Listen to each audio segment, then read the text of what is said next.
youngest champion. The man is incredible. Emmitt Smith, photo finish. This is ABC Sports. It's prime time in Oakland, and this city is ready for Monday Night Football. The Oakland Raiders are the original counterculture sports franchise. An edgy mix of image, success, and attitude. This is the haven for pro football's most talented renegades, for the underappreciated and the misunderstood. No problem for Al Davis. The rebel on the move, Jeff George, left his hometown, taking with him a fiery talent. In Atlanta, he challenged authority in classic renegade fashion. But here in Oakland, he is welcomed with open arms. His impact has been immediate. Last week, in his first game as a Raider, Jeff George threw 3 touchdown passes. This is an environment where your staggering skills can flourish. When it came time to find a home, there was no doubt the Raiders were the team for Jeff George. The main thing about the Raiders, and for me, the mystique is what got my attention. And I wanted to be a part of that. Growing up, you watch teams and you grew up around the teams that are the great ones, and the Raiders were definitely always one of those. And now I'm the leader of that team, and I'm very excited about that. And the Raiders are excited about having him wear silver and black. One of the most fierce rivalries in the NFL, the Chiefs and the Raiders, on ABC's Monday Night Football. Prime time, this is what football is all about. We got to know. Bring it. Bring on the game. Like a freight train moving at the speed of light. Like a knockout punch. Title fight. The Chiefs square off against the big bad Raiders. By the end, one of them will be mashed potatoes. You better be ready. You better get right. Check this out. Casey and Oakland duke it out tonight. Hit it. Come on and hit it. Come on and get ready. Be ready. Monday night, baby. Are you ready for some football? Be ready. A Monday night party. We got Frank and Al and Dan. They're gonna get it started. Chris and Lynn are all set. The crowd is sight. All my rowdy friends are here on Monday night. Bring on the game.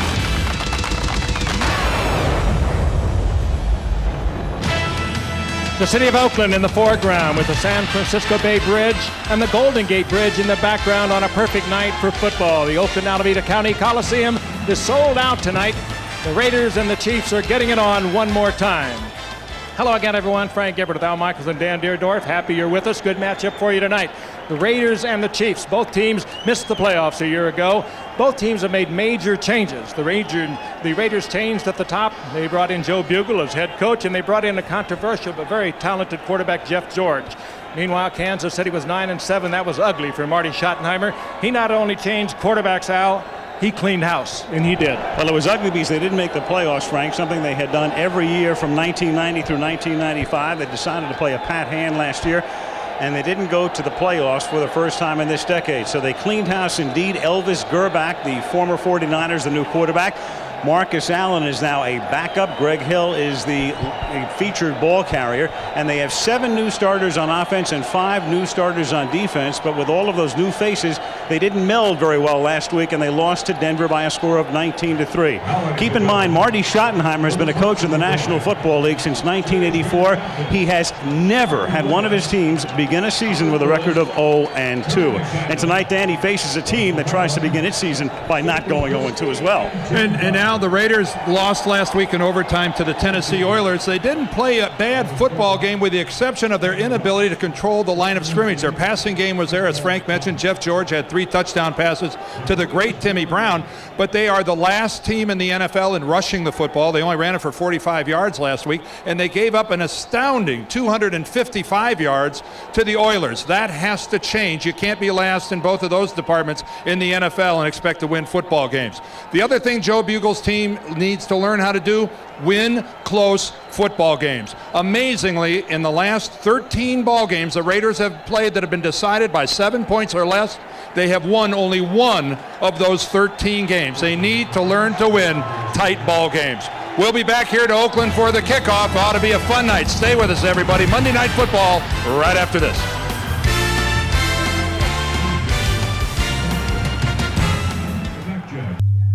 It's been a battle. I'm Lynn Swan with head coach Marty Schottenheimer, who has a 14-5 record against the Raiders. Coach, what's your secret? Give us some insight into your plan to make that 15 tonight. Well, I'll tell you what, they're always a tough physical team, Lynn. The thing that you have to do is compete every snap against them because they're very talented. Coach, thank you very much. Good luck to you. And Al, we are ready for some football. On a gorgeous night, Lynn, Coliseum is still filling up. There is a rapid transit strike in the Bay Area, and so a lot of people who come via the train late in arriving tonight. The traffic, of course, is worse than it would normally be, but they'll have a full house before it's all over and done with, as Tamarick Vanover drops back to receive the kickoff, and Cole Ford to send it in the air for the Oakland Raiders.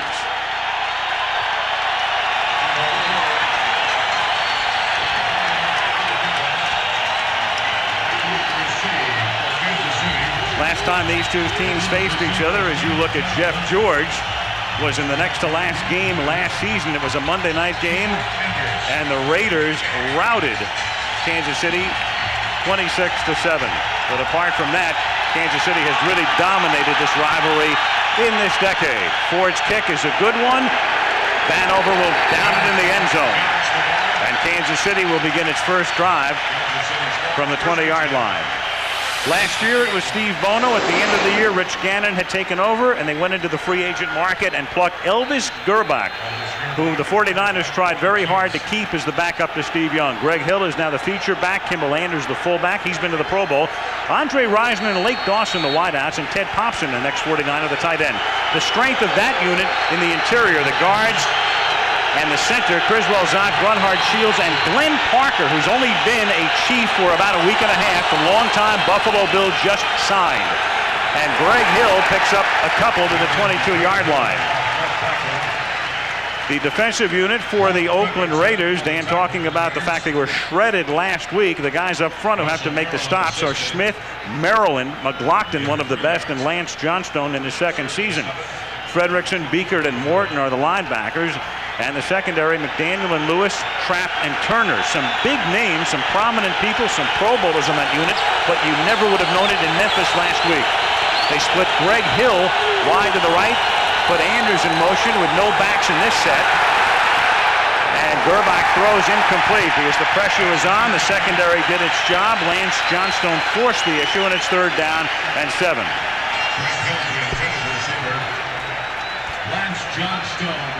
Marty Schottenheimer disappointed last week against Denver when his offense really could not get untracked.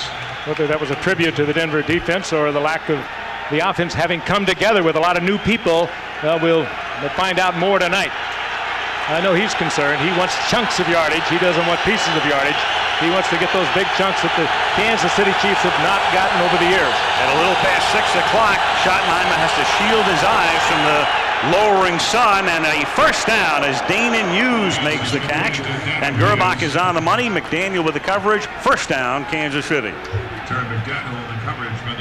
couple of veteran cornerbacks, familiar names. If you follow this game, Albert Lewis over in the right corner and Terry McDaniel on the left corner. They've been around for a while, and you see the slip.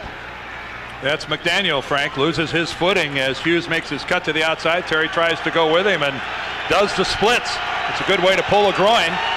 Down on the field, though, before the game, it seemed very dry, did it not? Field's in good shape. One back set, and then one back is Hill to the outside, and he can't turn the corner because Rob Fredrickson, with a lot of speed, is able to run him down after a minimal gain at the 36-yard line. This Raider defense was embarrassed last week. Dan touched on the fact that Eddie George of the Oilers just tore them up. And it wasn't that they were not in position so much. They put on an awesome, terrible display of tackling. Well, talking to Fred Whittingham, their defensive coordinator, he said, you know, from a coaching standpoint, this was a very easy week.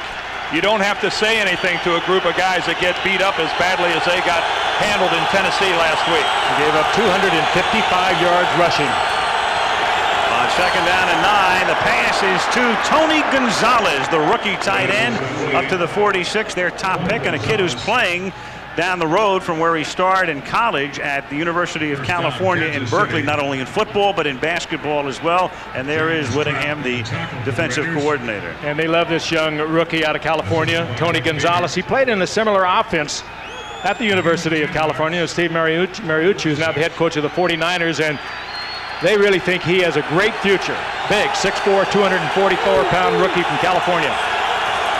The Chiefs, who picked up back-to-back first downs, give it to Hill, and he can't get out of the backfield. Mike Morton wraps him up from behind, number 50, third-year man from North Carolina. If either of these teams is going to have difficulty rushing the football, it's going to be there in the dirt infield. It's going to be hard to really dig in. It's going to be hard for a back to make a 45-degree cut, really go back against the grain. They're going to have to be very cognizant of where they are on the football field when they're in the middle of it here. Joe Bugel, in his first year as the head coach of the Raiders, he was the head coach of the Cardinals earlier in this decade for 4 seasons. Forgettable ones, basically. Gerbach throws, and it's off the fingertips of Andre Rison, playing with his 6th team overall and his 5th team in 4 years, and a man who scored a touchdown in the Super Bowl for the Packers last year. And if that ball's about 6 inches shorter, Frank, that might be a touchdown. Terry McDaniel's playing right on his face, playing Raider kind of cornerback, and Andre Rison read that along with his quarterback, and Gerbach maybe just a little too eager early in the game, just a little too much on that. But you're right, Dan, that could have been 6 so quickly. 3rd and 11. A little more than 3 minutes into the game. On the baseball infield, Gerbach plants and throws, and it's incomplete, and some confusion. I think in terms of the pattern, Danon Hughes was, I guess, closest to it, but the pass was a good 7 or 8 yards from him, and the sun may have played a part in that one as well. Well, I could have, but I mean, there was no receiver even within the area. That was a foul up by the 2 receivers. I think Andre Rison is doing the fly, and I think he probably should have broken that off to the outside. Gerbach threw a sideline pattern, and Rison ran a streak. And that doesn't work. Confusion was somewhere there between the 2 of them. One of them misread the defense. Well, the sun not a factor really, but the sun sets on this drive as the punt by Aguiar will be fielded at the 19 by Desmond Howard, and the Super Bowl MVP gets knocked down at the 19 by Bobby Houston. Mike Stock very happy about that, the special teams coach. 36-yard kick and no run back, and Oakland will get the ball early in the first.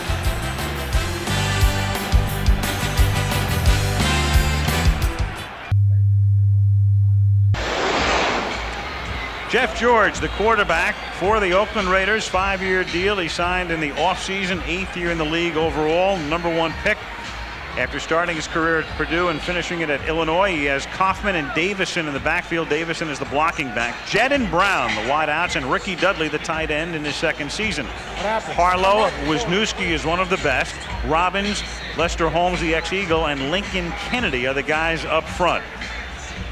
And the sun going down in the Bay Area. Beautiful shot from above the Coliseum, looking west out towards San Francisco Bay and the city of San Francisco.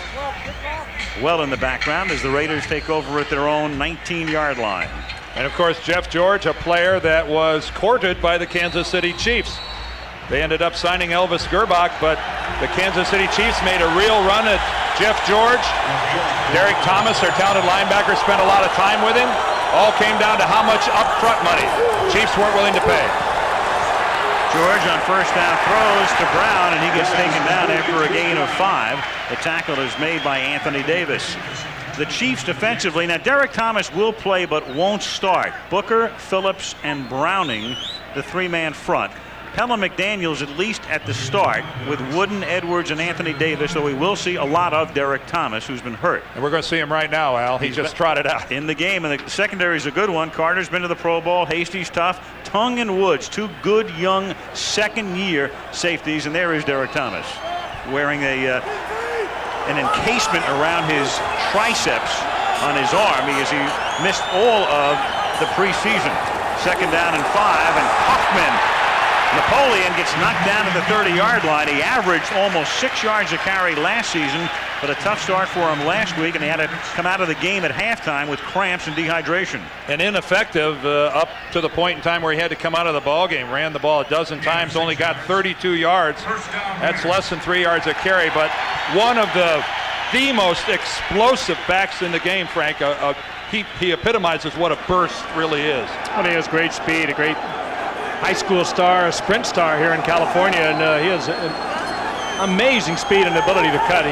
He's electric. And you put him with Jeff George, and Now Tim Brown in that combination. What an offense they've got. And I think he went in motion, and Jeff George wasn't expecting him to. Nobody left in the backfield, and thus Oakland has to burn an early timeout a little less than 5 minutes into the game. No score in Oakland.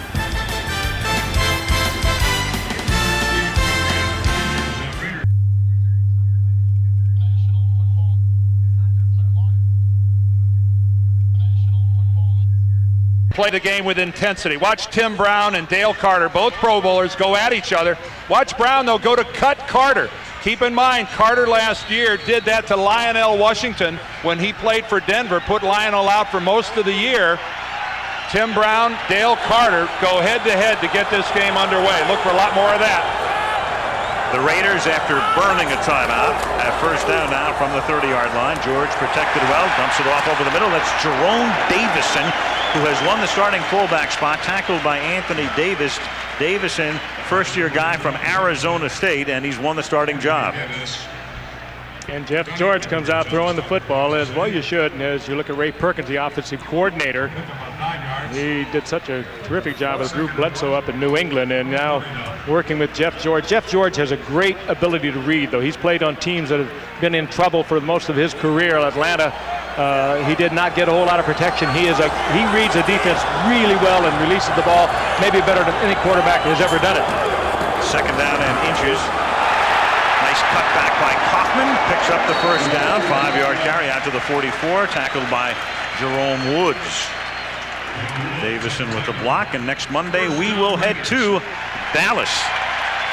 Good battle coming up. The Philadelphia Eagles coming off their victory yesterday against Green Bay, 10-9, eking one out against the shocked Cowboys, who had one in hand last night in Tempe, Arizona. And the next thing you know, the Cardinals win in overtime. Each team 1-1. We go to Big D for Philadelphia and Dallas next Monday night. Boy, did Ray Rhodes get that team up after that opening day loss to the Giants. Big step towards Coach of the Year. First down from the 44. Harvey Williams, now a tight end, was the man in motion, and Jeff George flings it, and it's caught by Brown. And Tim Brown with a big gain to the 30-yard line of Kansas City. Well, there is one of the ways that the Raiders are going back to their old passing game. Harvey Williams stayed in for protection.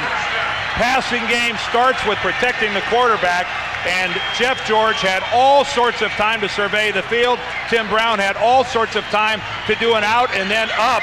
And Frank, this was a 6-second pass. And he caught him. It was a good read. He caught him working against the safety, Reggie Tongue. They had help underneath, but it wasn't enough. With the accuracy of a Jeff George, you cannot cover a receiver this way. You're going to have to put your cover man on him, not a safety. George is 3 for his first 3, trying to stay perfect, and does, and it's caught by Ricky Dudley, who makes a nice catch along the sidelines at the 16. Second-year tight end out of Ohio State, who last year had his moments, but he also had some terrible moments. He dropped a lot of balls. Well, if you don't get better pressure than that on Jeff George, and you don't cover better than that, you're going to have lights out tonight. This is like ducks in the gallery for him. No one even near Ricky Dudley. Well, Dudley is a weapon that is just starting to evolve. Remember all the problems that he had last year as a rookie with all sorts of drops. He had like 11 drops in one 3-game span. He's a weapon that is really starting to come to the forefront. George, again, good protection, has time, and has to throw it out of the end zone. So the secondary does its job, but so did the offensive line. He had plenty of time, but there was good coverage in the shortened field there. Basically inside the 15-yard line. Basically a 3-man pattern, though. Again, they're starting their passing scheme, at least here in the early going, around protecting Jeff George. Tim Brown, number 81, and there again we see the footing on the far side of the field betray one of the Raider receivers. Tim Brown goes down. Remember, it was a defensive back before. Terry McDaniel that slipped. 8th play of the drive, 2nd and 10. From the 15-yard line, and they run a draw play, and Kaufman has some room, slips out of a tackle at the line of scrimmage, gets to the 10-yard line, stopped there by Jerome Woods, so he's at the 10. It'll be 3rd down and 5. Jerome Woods, one of those 4 draft picks from a year ago, 1, 2, 3, and 4, starting on defense for Gunther Cunningham. They have made some changes defensively and offensively here in Kansas City, and Jerome Woods is one of them. He's a big hitter back there. He was their 1st-round pick a year ago. And that was a biggie, Frank. That was quite a tattoo.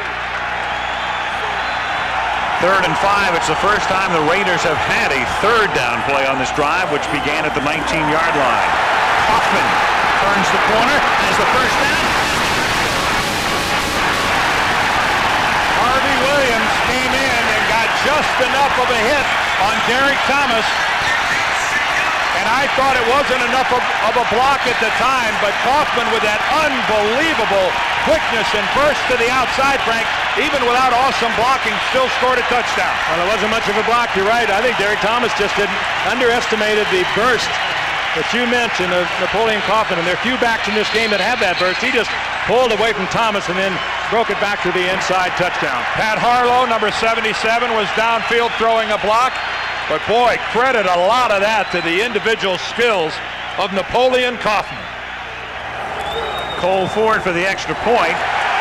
Nice move by Araguz. He lost control of the ball for the moment, but was able to re-spot it, and the kick is good. So Napoleon, a non-factor last week in Memphis, is a big factor tonight on the first drive as the Raiders go 81 yards to lead Kansas City 7-0.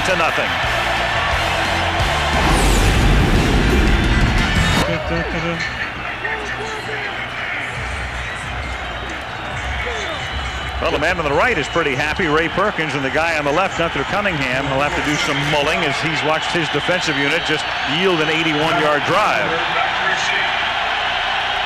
Marcus Allen, a backup player right now, a role player, standing along the sideline. Again, Ford's kick is into the end zone. This yard 4 yards deep. Tamarick Vanover brings it back out to the 25-yard line. And here comes Gerback and the Chiefs with 6:34 to go in the opening quarter. 7-0, Oakland.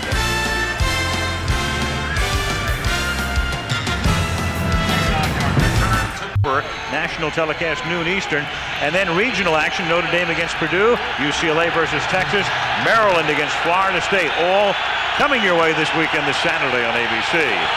From the 25-yard line, Brett Perriman was the man in motion. One of the new Chiefs as Greg Hill picks up 3 to the 28-yard line.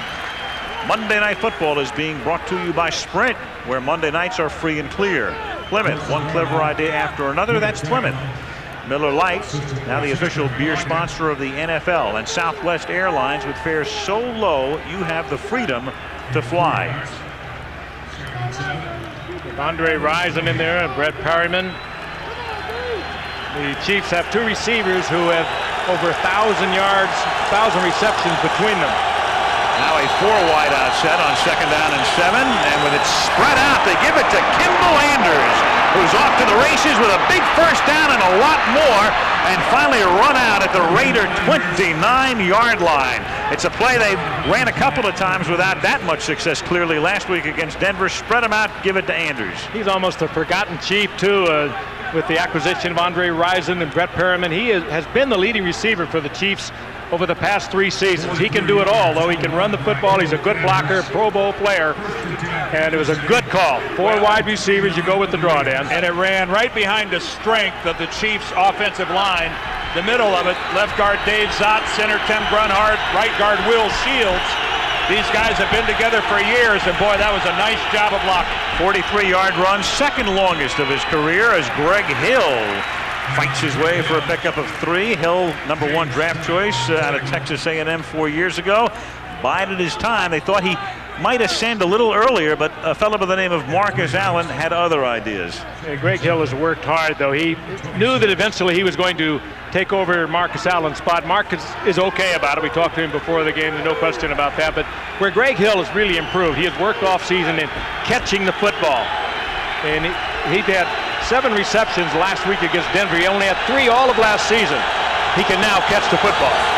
On 2nd and 7, fake to Hill, end around, Andre Rison with a straight arm, but he's taken out of bounds at the 24-yard line by James Trapp, about 5 yards short of the first down.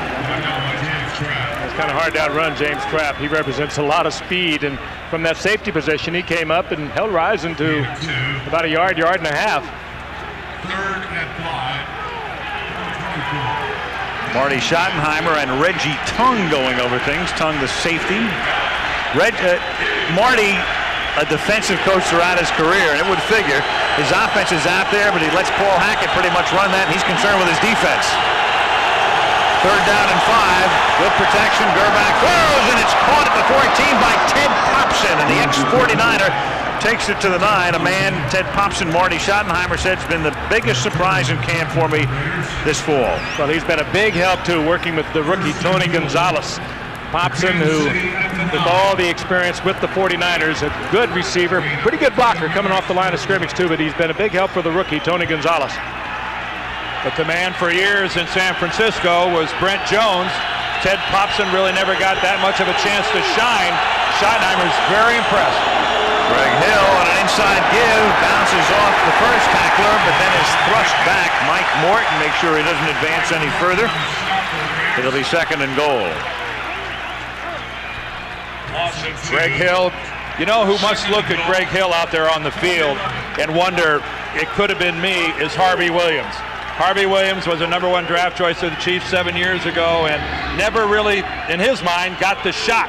He operated under the shadow of Marcus Allen, and now it's Greg Hill's opportunity, and Harvey's left to watch from the other side of the field. Now he's a tight end. Yep, the #2 tight end for the Raiders. 2nd down and goal from the 11-yard line. Gerback throws. It's caught at the 6-yard line. That's Andre Rison, who gets wrestled down. It'll be 3rd down and goal.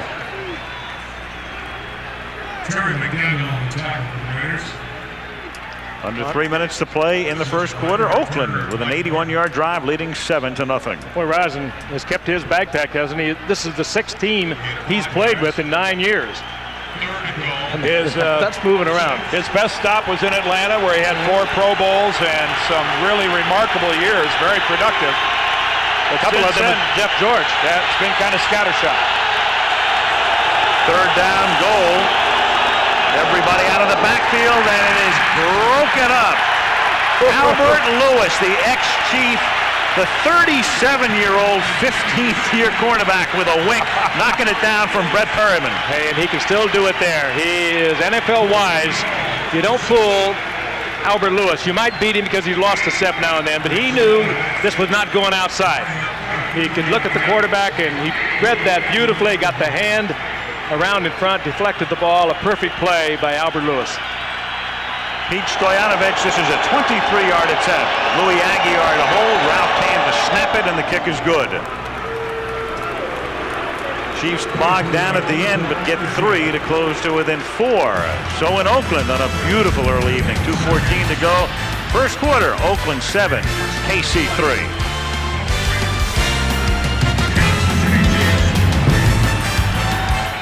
And a wrap. Marty Schottenheimer, the coach of the Chiefs since '89, and started his head coaching career with the Browns in '84, and he is the subject of tonight's The Home Depot Chalk Talk. Marty with a record of 14-5 against the Raiders in regular season play. No other coach has won more games against the Raiders than Marty, even though there are 5 coaches who have coached more games against the Oakland, Los Angeles, and now Oakland again Raiders. 14-5. And during this decade, 12-2 are the Chiefs against the Raiders. Pete Stoyanovich to kick off, and he kicks it in the direction of Tim Hall and away from Desmond Howard. And Tim Hall had a nice run back last week against the Oilers, brings it to the 27-yard line where he's tackled by Greg Minuski. That is the Goodyear Blimp Eagle up from Carson, California, in Southern California, has made the trek north and providing the Scenics on a spectacular early evening in Oakland.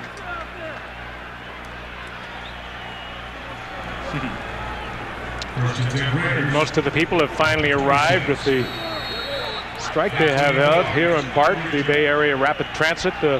Boy, you couldn't move here this morning. And it had nothing to do with what happened last night either. First down from the 26-yard line. George had trouble with his snap momentarily, gives it to Kaufman, and that slow developing play develops into next to nothing as he's run out of bounds by Reggie Tongue. Barrett Robbins, the center, you caught a glimpse of him, but when you think about centers and the Oakland Raiders, well, Jim Otto, you begin with him. Well, I guess you would, and then Dave Dalby after Absolutely. that. Well, that was about it. Well, Don Mosbar had a pretty good career there. They lasted a few decades. Well, you're right, Don Mosbar. Unfortunately, Don Mosbar's career was cut short because of the eye injury, and he had to stop playing when he still had a number of years left. But no other franchise in the league has had a history like that at the center position.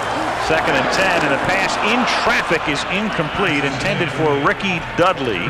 Covering on the play was Terry Wooden. Dudley is a guy who hasn't played that much football. He played a lot of basketball at Ohio State. Pretty good blocker, but they got him to be a pass-catching tight end a la Todd Christensen, and he's got to work on catching the football. Todd Christensen is really what came to mind with Al Davis in thinking about moving Harvey Williams to tight end. He had a lot of success in the past in moving running backs to tight end, Billy Cannon before that. But what we just saw there has been Dudley's problem. Ball's right on his hands that he just can't hold on to. You know, and you can't teach it. 3rd down and 10. They have Harvey Williams in motion. He'll operate out of the slot. Chiefs jump. We have the first penalty of the game. George throws, and that's caught in by Dudley. And Ricky Dudley with a big gain, still moving, finally tackled at the 34-yard line. The question is, was Anthony Davis induced, or is it offside Kansas City? Well, they're all walking uphill, so I think the play is going to stand. Gary Lane is the referee and checking with the line judge and rechecking now to make sure it wasn't a false start. Now they're bringing it back. The guy that was bouncing along towards Harvey Williams was in motion. I wonder if there's some question about whether Harvey was going forward or not at the snap. I thought he'd gotten set in the slot. He was lined up outside. I don't think he ever did. Watch Harvey bouncing along. He can continue to move, but he can't go forward. Offsides, defense, number 93. Illegal shift, number 82 on the offense. Penalties offset. Repeat 3rd down. I think he might have got 22 and 82 confused. Well, actually, James Jett, the receiver to the outside, had a little bit of a flinch too. You're right, he did. If both of them are moving at the same time, that's an illegality as well. But Harvey Williams was moving towards the line of scrimmage, there's no question. Obviously, Harvey thought the snap count was going to occur well before it did. All right, here's the big picture. This is Jett, the wide receiver, towards the bottom right of your screen. Watch it. You see that right there? He and Harvey are moving at the same time. And Harvey is moving towards the line of scrimmage. Either one you could call. The timing was well off there on the Raider offense. And there went a 40-yard gain, and there goes another timeout. So after the Raiders commit their first penalty. Ooh, now Chef George walks to the sidelines barking at somebody. Well, he wants to get the play a little more quickly. He has to wait to break that huddle till he gets the play. That's what he was angry about. I'm sorry, but when Jeff George goes to the sidelines yelling, it's a story. He's talking to Fred Biletnikoff there on the right of your screen. Who calls the plays into him? Well, they may have had 12 guys on the field. Kenny Shedd had come onto the field and he was running off as George called timeout. Ray Perkins has just watched his offensive unit burn 2 of the 3 timeouts in the first 14 minutes of the game.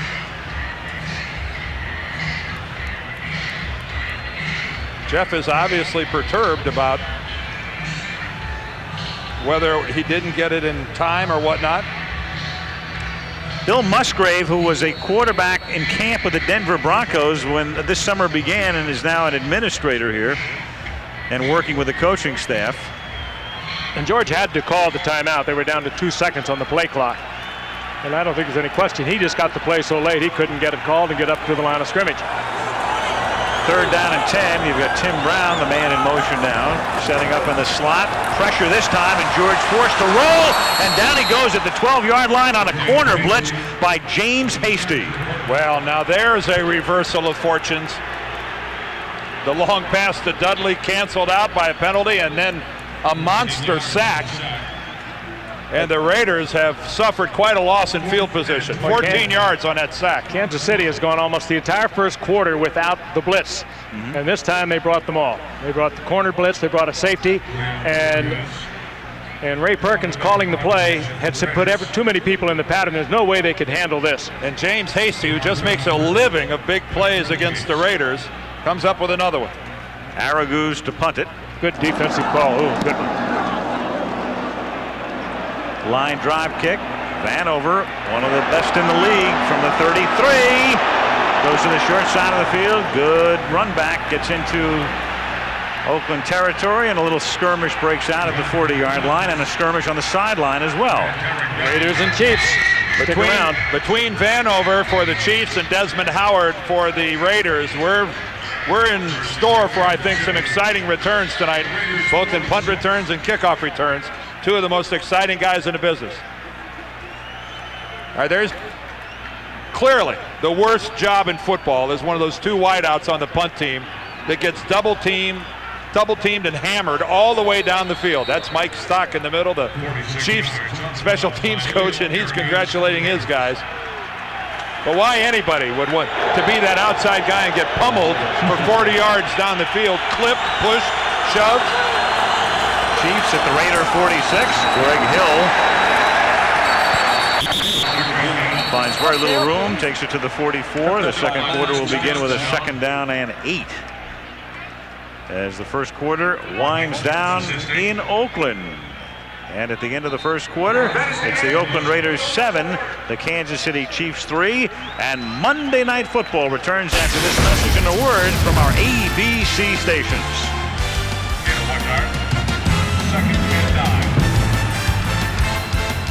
Oakland at the Oakland Alameda County Coliseum. Al Michaels with Frank Gifford, Dan Deerdorf, and Lynn Swan. We start the second quarter.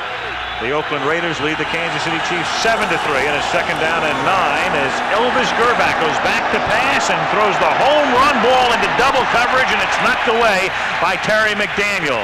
Step for step with Andre Rison. Eric Turner also helping out on the play, and it'll make it 3rd down and 9. A couple of pretty good defensive backs back there. Eric Turner, of course, picked up this year as a free agent. Great positioning by McDaniel, reading it all the way. He's getting help from the inside. He knew that Turner was going to help him on the inside. Good coverage. Andre Rison, though, he'll fight for a football. He's very physical.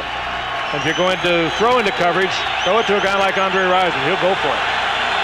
3rd down and 9. Here comes the corner blitz. That's picked up. Gerback escaping. And then finding everybody covered and almost has it picked off, threw it in the direction of Perryman, and Eric Turner knocks it away. Anthony Smith was forcing the issue, chasing Gerback. 4th down. Eddie Anderson, the safety, the long-time Raider safety, and surprisingly one of the inactives. He's not hurt. He was just put down for tonight's game.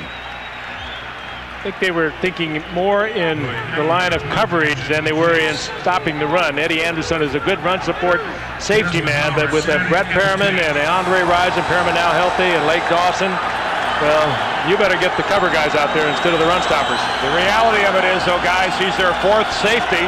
It's his 12th year in the league. His career is winding down.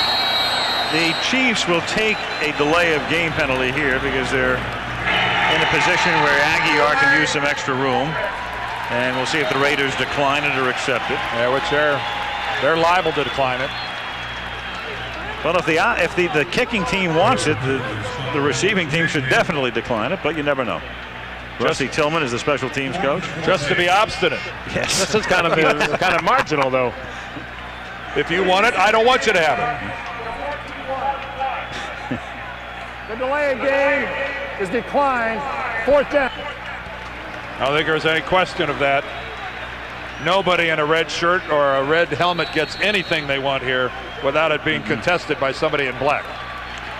Louis Aguiar, this is the 481st punt of his career. He has never had one block. Still hasn't. Bounces at the 11 and skips into the end zone. So 45 gross, but only 25 net. Mike Stock not happy about that. So much for that pooch punt. 7-3 Oakland. They have it at the 20.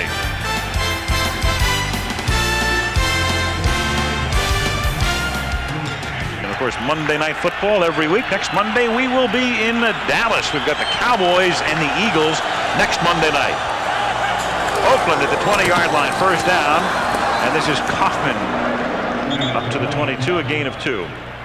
Monday Night Football is being brought to you by Coors Light, proud partner of the John Wayne Cancer Institute and their search for a cure. Ford F-150, strength after strength after strength. Highlight, fog setting in. pull back over the East Bay in Oakland. 2nd down and 8 from the 22, and Kaufman nearly got knocked down in the backfield and turns a loss into a next to no gain. Derek Thomas pops him. Vaughn Booker almost had him. That's Thomas coming from the opposite side of the field, and he had a head of steam too. He unloaded on Kaufman. It's Pella McDaniels there. Ironically, they're working on his arm, and he's the guy taking Derek Thomas's place from time to time tonight. And Derek's problem has been the triceps. Of course, that's a lot higher than the triceps area, but still, there is Thomas wearing that big and bulky, what appears to be a cast, but it's really soft. He says it doesn't bother him at all. Happened way back where? In early August, late July? Yeah, late July. This has been a big week, though, for Derek Thomas. He has made a noticeable improvement. So say the Chiefs. Good protection, but the secondary does its job, and George goes down to a knee at the 24-yard line, well short of the first down, and Oakland will be forced to punt. And that is not Jeff George's long suit. Since that long pass to Dudley that got called back, the Raiders have just run off 5 consecutive pretty clinkers. Yeah, we'll call them clinkers, clunkers, whatever you want to call them. Very ineffective offensive plays. Here's a threat. Vanover, 2 years ago, Vanover won a Monday night game, you might recall, against San Diego in overtime with a punt return for a touchdown. Much to the delight of that Arrowhead crowd. Leo Araguz, the punt. Out of time. Well, whistle before the snap. Now this is one, if that's the delay of game, the Chiefs will accept this one. Another 0 on the play clock. Delay of game. Offense, 5-yard penalty, still 4th down. Well, let's make it 6 plays in a row now that the Raiders have not exactly been artistic. Well, that was a great punt by Araguz too. A wasted one, but a great one.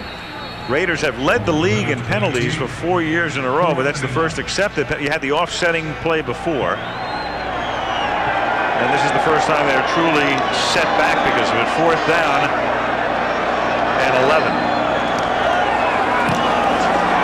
And a wobbly kick after he'd gotten off a beauty that didn't count. This is a clunker that turns out to be actually not quite a work of art, but a heck of a lot better than when it started. About 20 yards on the ground. Oh, and now another flag. The flag is down. That one was about 32 yards in the air and 20 in the baseball infield. Stop the band. We did. Lorenzo Lynch is arguing with one of the officials. Can a band member hurt himself when he has to stop playing, you know, abruptly like that? The harmonica player has a big problem. Yeah, you could. Could you like throw your Adam's apple out of joint or something? You could. Not our guys. Illegal man downfield against the Raiders. How could that flag be thrown clear at the back? Clear at the end? It almost didn't even require anybody to touch it at the end of the play. No, it didn't require anybody. And so a 52-yard punt. A bad break for the Raiders is what that is. So they're back at the 14-yard line. It's 4th down and 16.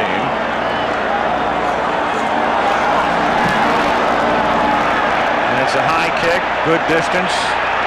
Vanover to 36, escapes the first man. Another flag is down back at the line of scrimmage. Tackle is made at the 41.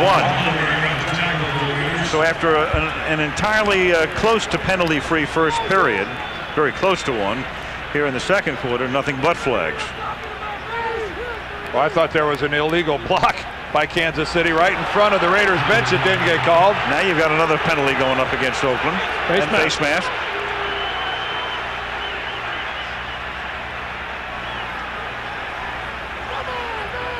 Lorenzo Lynch. Personal foul after the kick. Number 43 of the and a left hook. 15-yard penalty. Oh, that hurts. After the kick, he had the face mask of Tony Gonzalez. Kansas City will get great field position. They get the ball when we come back. 7-3 Oakland here, and allowing Kansas City to start this drive at the Oakland 44-yard line.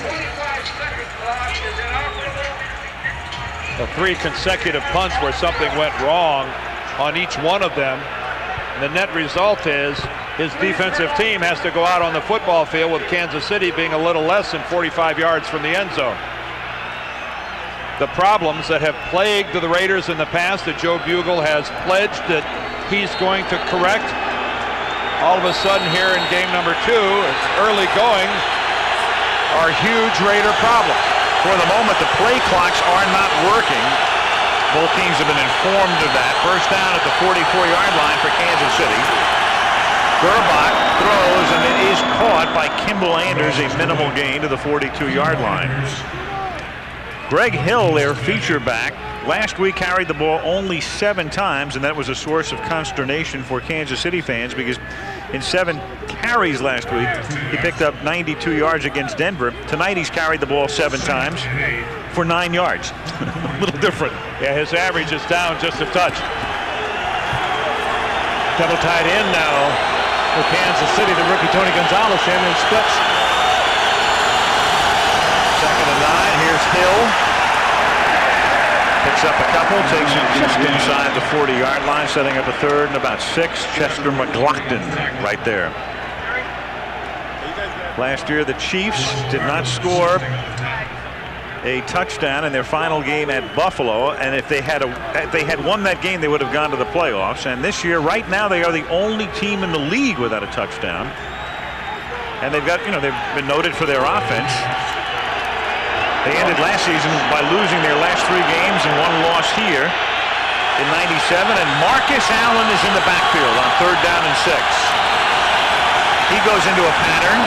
He gets the ball, and Marcus against the Raiders, which is always a treat.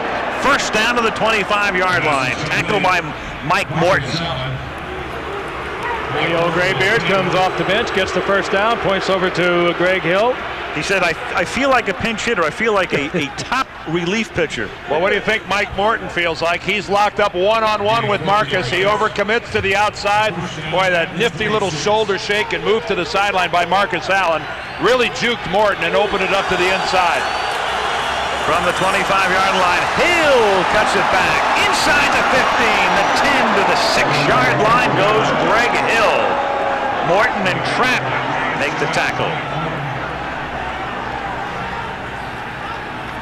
Greg Hill up over 210 now in size, and Marcus Allen, again, he is happy to live with this. He is in his 16th year as a running back. That's just kind of unbelievable. But here comes Greg Hill, the man who has taken over the starting position. They get along fine with this situation. And now you're getting down into Marcus territory, though he's not in at the moment. Hill cuts it back, takes it just inside the 5.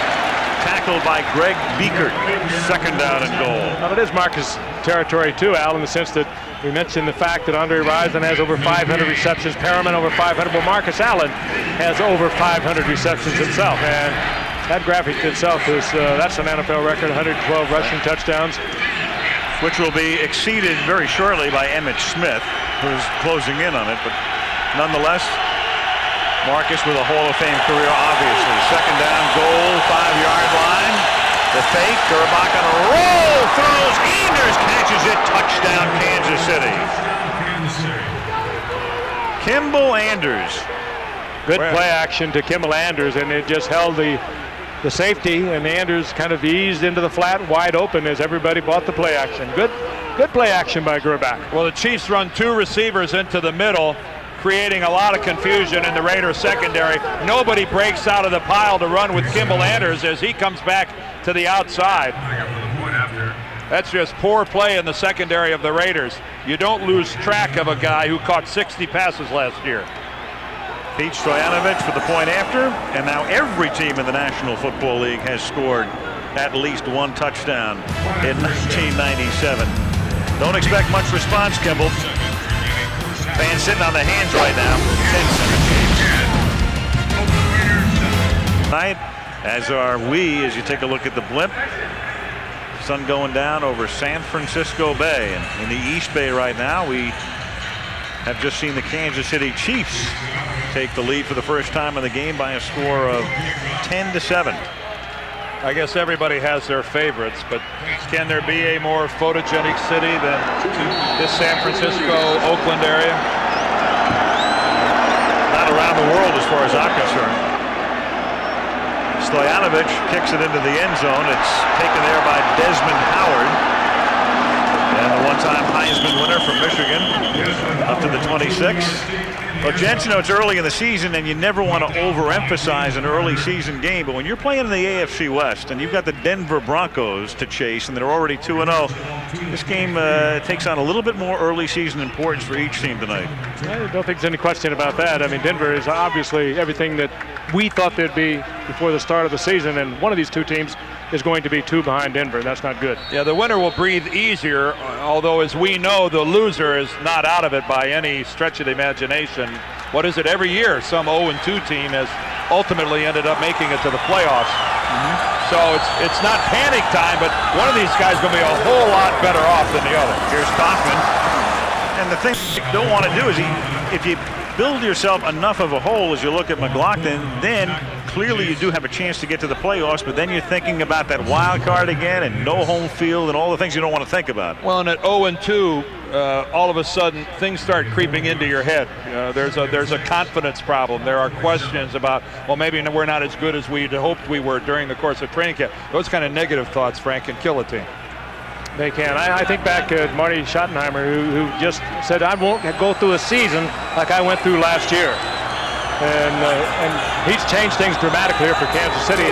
They're going to have to come together. They have a come-together period that you're going to have to get them through. That's Joe Aska carrying the ball for the first time tonight as Kaufman comes out and Donnie Edwards makes the stop and comes up a little shaken. Joe Aska, who wears that shield because in a childhood accident at the age of 6, he was blinded in a childhood accident with some hammers and rocks.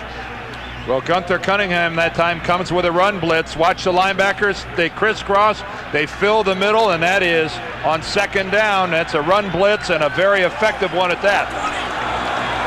3rd down and 8. Tim Brown shadowed by Carter, bottom of the screen. George gets protection, lofts one deep, and somehow, some way, James Jett makes the catch through the arms of Mark McMillan. But now, one official said yes, but I think he's going to get overruled, and he is. It appeared the official on the scene initially said good, and then the other official with a better view said no. Well, the official on the scene was looking to see if the ball was caught, and he was the one that was overruled. It was Jett against McMillan. McMillan, the little man, 5'7", but a good man-to-man defender. What a right throw. There, right where he should be. Gets the hands up, and this is a great catch. 1-2. If he has control, it's a bad call. Yeah, what we couldn't tell from that angle was control. And the kick by Araguz is fielded by Vanover at the 29. Kenny Shedd can't knock him down, but at least he can stop him. And the tackle is made. Is there a fumble? The Raiders move it. And the Raiders picked up the football. Kenny Shedd must have knocked that ball loose. But he launched himself into Vanover. He's taking it home, too. I think you're right, Dan. He certainly came up with it. Now they just happened to bobble over to Kenny Shedd.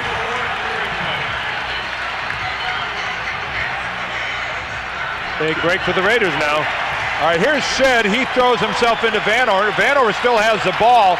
Then he gets caught in a scissors by about 4 different Raiders.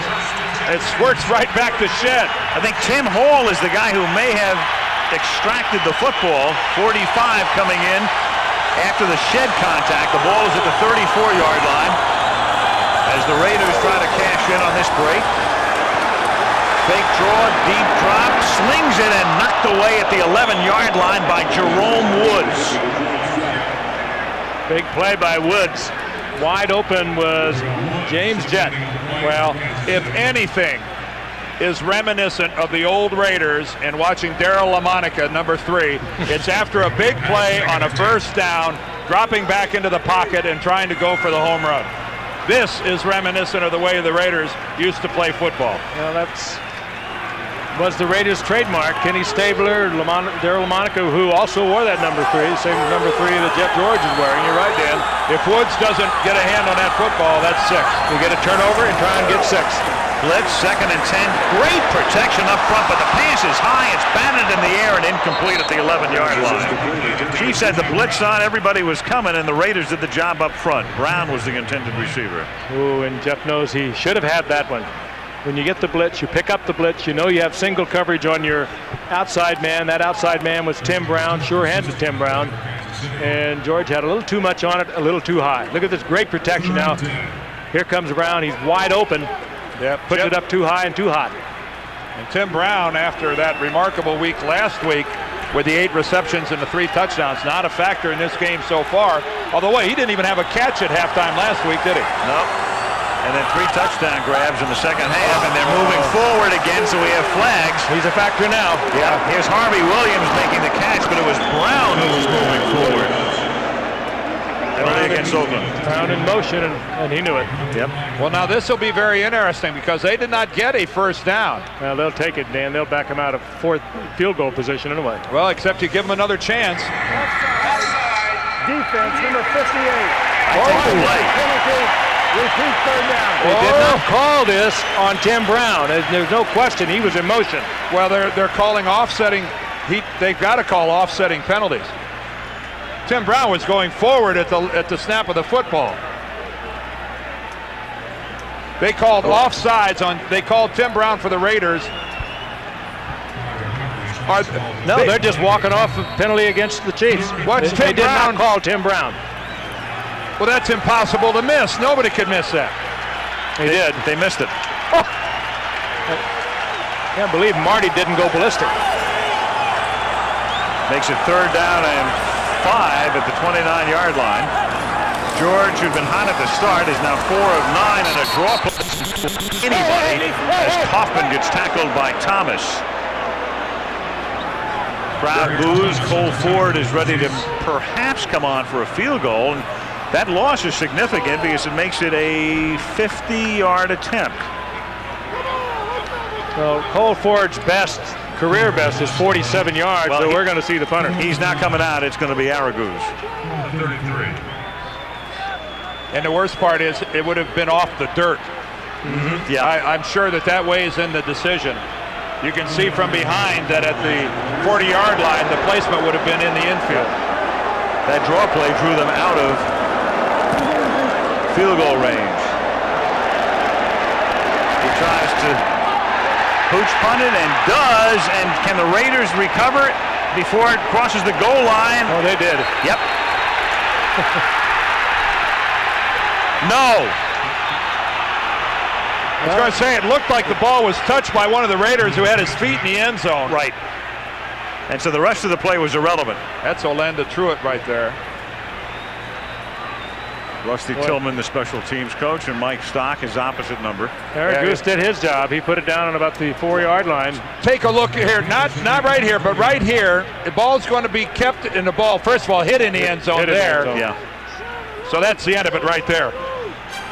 Out to the 20 it comes, 5:14 to the half. Still a 3-point lead for KC. Click away, check it out. ABCMNF.com is the address. From the 20-yard line, Greg Hill for the Kansas City Chiefs. Angles his way for a 4-yard gain. He's run out by Beekert and Trapp. Across the bay, the San Francisco. And you can see the Transamerica Tower. That's the pyramid. And it's a little too foggy for the Golden Gate Bridge, obscured right now. 2nd down and 7 from the 23-yard line as Marcus Allen takes it to the 25, and he's tackled there by Greg Beekert. Marcus saying that this is going to be his final year. His book has just come out, good autobiography, co-authored by Carlton Stowers. Good reading for a sports book called Marcus. I haven't read it yet, but I looked through it today and just skimmed through it. Some good pictures. Good, yes. Good start, Frank. And I looked at the back of the book for my name, so that was it. 3rd down and 5 from the 25-yard line. And Gerbach runs out of room. Nobody open. Chased by Kevin Johnson. Incomplete. 4th down. But Marcus, everybody knows the story, starting with the Raiders and then the very acrimonious end of that relationship. And it's very clear. He said, I'm going to go into the Hall of Fame if he goes in. And he says if I go in, and we know he will, obviously, as a Kansas City Chief. If he doesn't, they'll close it down. Yes. Well, he's number 6 on the rushing list. He's chasing Franco Harris, who's the next guy in line. He's about 450-some yards behind Franco. Louis Aguiar to punt, end-over-end kick that bounces at about where a third baseman would play. And takes a good hop for Kansas City all the way inside the 15 to the 10. A 65-yard punt by Aguiar. Got a big jump off that infield. It took a terrific bounce. When you get a net 65, that's quite a change in field position. The defensive line of the Raiders, of course, they're bolstered by the addition of the number 2 selection in this year's draft, Darrell Russell, chosen right after Orlando Pace, and he'll be seeing a lot of playing time tonight from Southern Cal, all 6'5", 310 of him. So that's Darrell Russell right there on the sidelines. This guy is going to be a superb football player for a long time to come. And he's going to be able to afford it. And what a rotation they have with Russell McLaughlin and Russell Maryland, those 3 defensive tackles.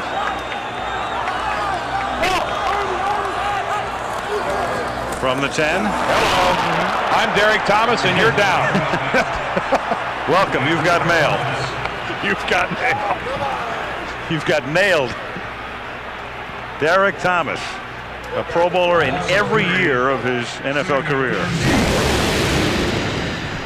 There's the quarterback comparison. Jeff George started hot, but he's been cooled off. 0 for his last 5 after he was 4 for 4, and Jeff throws, and it's caught up at the 19 by Tim Brown. Very close to a first down. Oh, that's what you love about Jeff George's arm. He was about to be sacked for a safety, and he just threw totally off balance, but with such accuracy and what such velocity. Talked to Tom Flores before the game, a former Raider quarterback. Look at this. He just flipped this off balance, about to get hit. But Flores says he's agrees with me. He's never seen an arm like this. He says technically right now Troy Aikman is the best he has ever seen in this game. And it was interesting to talk to Flores. Flores, a former head coach and quarterback himself, but he really agrees that there is no arm around like Jeff George. Oh, and the one word you always hear when you talk about Troy Aikman is accuracy, his pinpoint accuracy.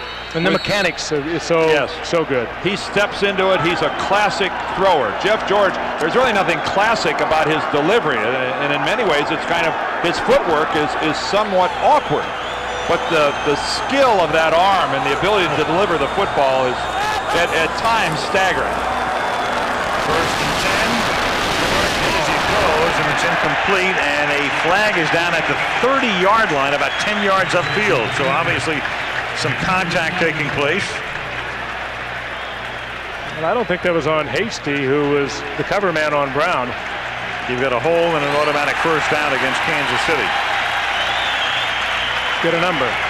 Penalty, defense, number 40. Well, they did. 5-yard penalty, first down. Looked like pretty good coverage, and Hasty's not complaining about it. He was man for man on Tim Brown. That's a tough assignment. Here he is. He lines up 3 or 4 yards off. Yeah, he grabbed him by the jersey. We've seen a lot worse, but there's no question he did have a hold of the jersey. Penalties, Oakland 3 for 25, KC a deuce for 10. First down from the 25-yard line. George slings it incomplete, intended for Orlando Truitt. Somebody tell Orlando there's a game going on here. Yes. I don't know if he thought that there's no way he was going to get thrown the football, but this is fairly nonchalant. Well, he might have had his eye on number 50. Don't you think that might have got your attention? Because number 50, Anthony Davis, would have put him in the seats. Well, I know, I get your point. Trying to part of the game, Frank. I'm being kind. I know you are. Second and 10. 2:45 left in the half. George throws. That's caught, and forward progress should be a first down. Caught by Brown, who was across the 35 to the 36-yard line. That should move the sticks. Of course, with the unfortunate injury to Jerry Rice, the Bay area now belongs to Tim Brown when it comes to catching the football, and he'll carry that mantle pretty well. Hey, I got fourth catch of the night. He caught 8 last week and caught them all in the second half. 3 for touchdowns, and just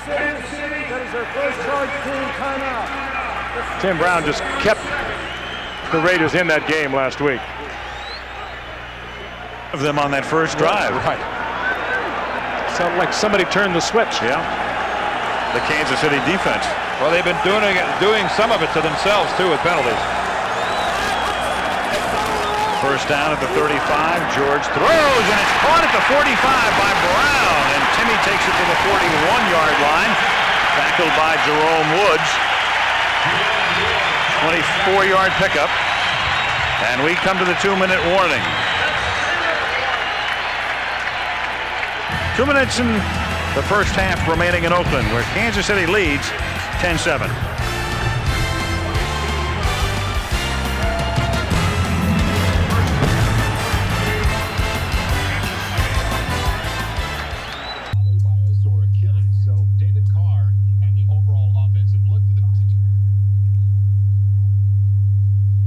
The Oakland Alameda County Coliseum. Each team coming in off an opening day loss. But like a typical Kansas City-Oakland battle, tight. 10-7 is the score. Chiefs leading by 3. Marcus Allen looking on as his defense tries to stiffen. First down, Oakland at the 42-yard line of the Chiefs. And George has found Timmy Brown here in the closing minutes of the first half, and I'd stay with him. Pressure, avoids it. Intended for Jet, but covered by McMillan.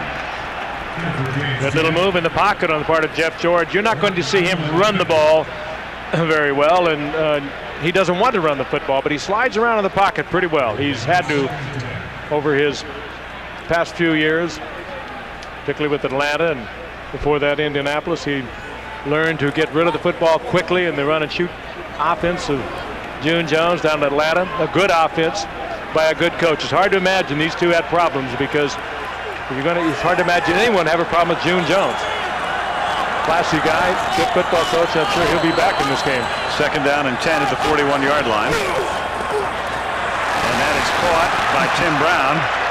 In fact, when you talk to Jeff George a little bit about that, Frank, you get the feeling that ruling may have come down, the suspension from up top, i.e. Rankin Smith in Atlanta, as opposed to June Jones.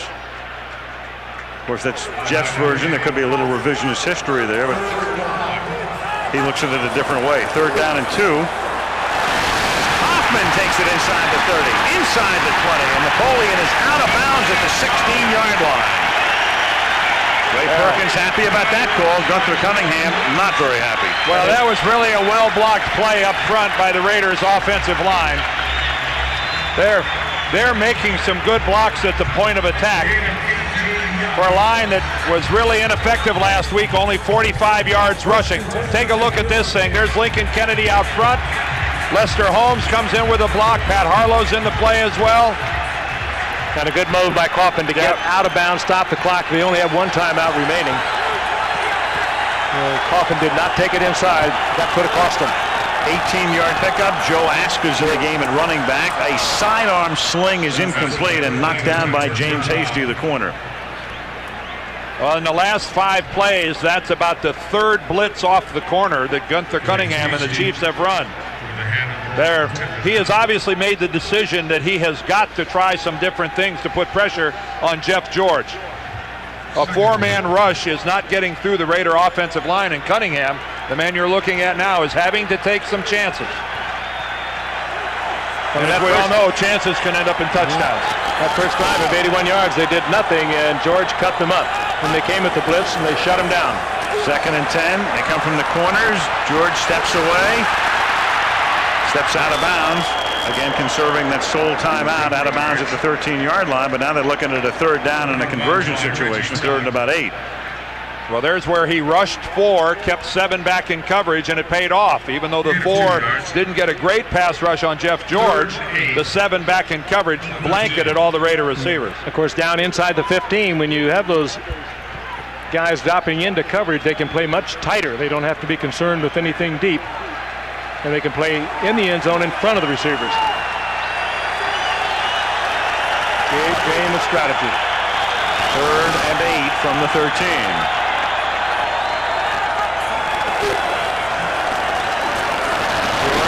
Corner, incomplete, looking for a flag, nothing. Dale Carter covering, Orlando Truitt, the intended receiver. Truitt looking for a flag. No, Dale Carter whipped around in a hurry too. Didn't he look like a guy that was looking for one as well? Well, they had a little bump. He had a hand in there. A hand early. And Truitt is right to complain. Carter was right to look around for a flag because there could have been one thrown. Cole Ford to attempt a 32-yard field goal. And he boots it through to tie it up. 32-yarder by Cole Ford comes with 1:03 remaining in the opening half. And Oakland and Kansas City tied at 10-10. There's a good look at Steve Wisniewski, the 6-time Pro Bowler at left guard. This guy is as good a guard as there is in the National Football League. He gets a lot of people excited, wins all the polls for the dirtiest player in the league and whatnot. Pays a few fines along the road. Yep. Yeah, he had a big year last year. But the guy can flat out play. I don't think there's a football team in the NFL that wouldn't love to have him playing offensive line for you. Boy, for a Chiefs-Raiders game, this is almost a gentlemanly contest. Wiz from Penn State. Conrad Dobler would be so proud. Back up quarterback for the Raiders, David Klingler.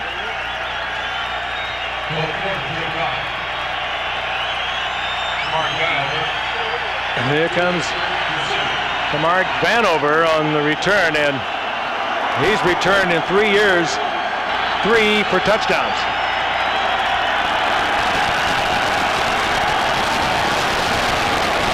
Vanover backs up, and he'll come out from 4 yards deep. Flag is thrown, a couple, one from each direction, up at the 29-yard line. That's a smart play by Vanover to come out of the end zone. He really has nothing to lose. Why just take the touchback and start at the 20-yard line? Maybe you get the big return.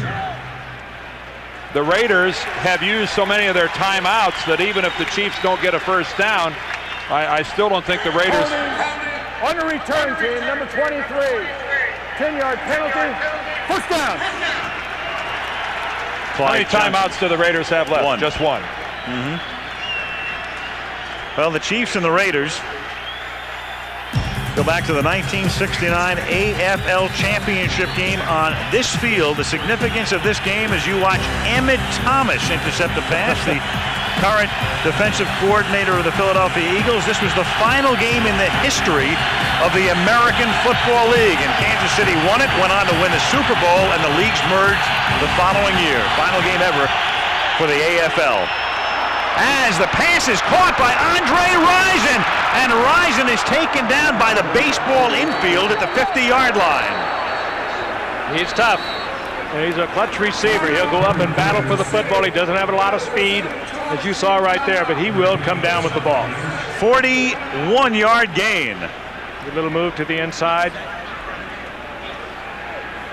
I think that the infield more than anything else was what stopped him here. Oh, he was going to get caught from behind. It almost looked like Andre went down on purpose.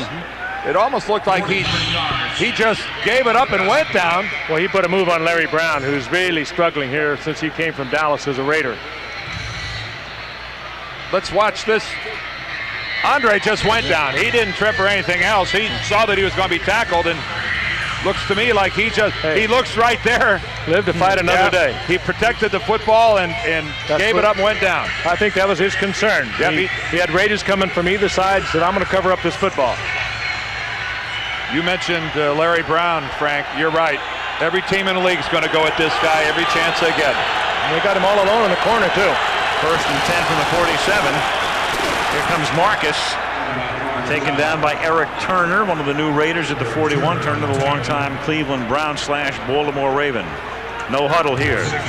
KC with 2 timeouts remaining.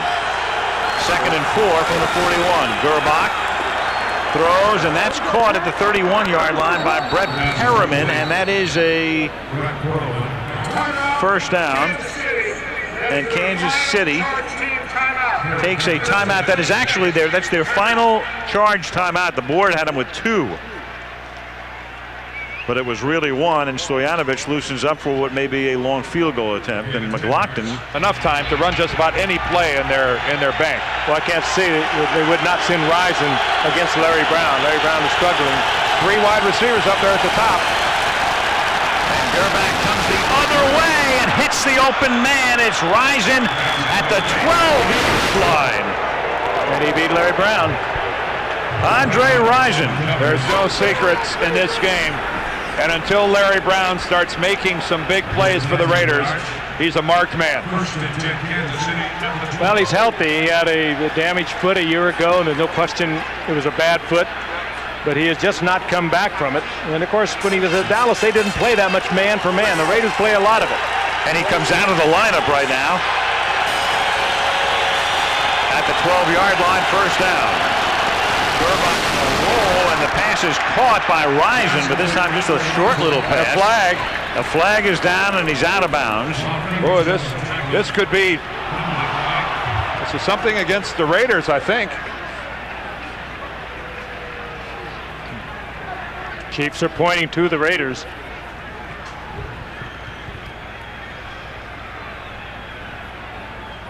Joe Bugle, when asked about the penalties, he said, we talk about this every day, cutting back.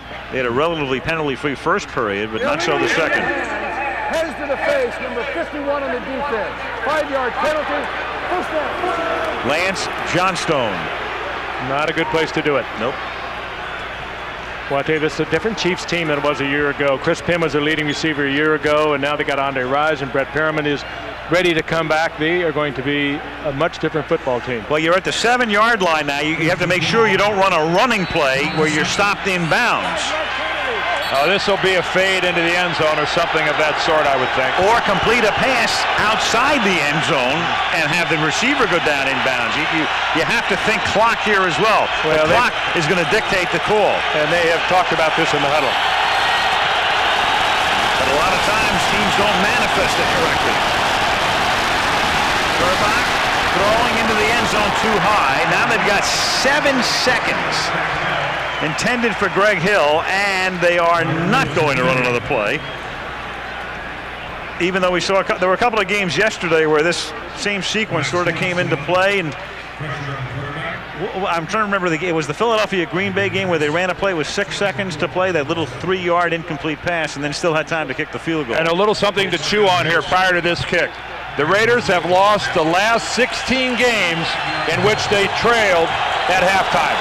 Stoyanovich, a chip shot, 24-yarder. It's good, and this is going to be a 17th game that they'll trail at halftime and not win if they do not come from behind, because we have 2 ticks remaining in the first half, and Kansas City has reassumed the lead.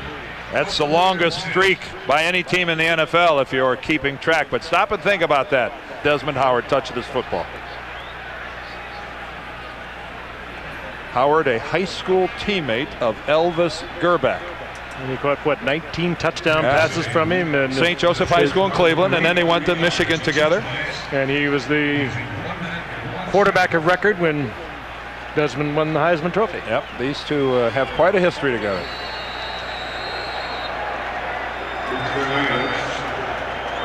Stoyanovich sends a ground ball down to the 11-yard line. It winds up in the hands of Tim Hall, and he's brought down to the 33, and that'll do it for the first half. Good half in Oakland tonight. The Kansas City Chiefs at the half, leading the Oakland Raiders by a score of 13-10. And let's go to New York and Chris Berman. choices. I thought the Cupper was going to join us. Well, he was somewhere in those twinkling lights. I know, laying back, popping grapes into his mouth. Absolutely. Living the good life. It's only Lee can live. Elvis Gerbach is loosening up as we get ready to start the second half. The Chiefs beginning this season. Tough schedule with 2 games on the road at Denver, at Oakland. They go home next week to face the Buffalo Bills, who come off their victory over the New York Jets yesterday. And the Oakland Raiders will take on the Atlanta Falcons next week in Atlanta. And some question about their quarterback, Chris Chandler, who suffered a concussion yesterday. Status unknown right now. Elvis Gerbach picked a good time to come to Kansas City with the likes of Brett Perriman and Andre Wright, and be a good time to fix my headset.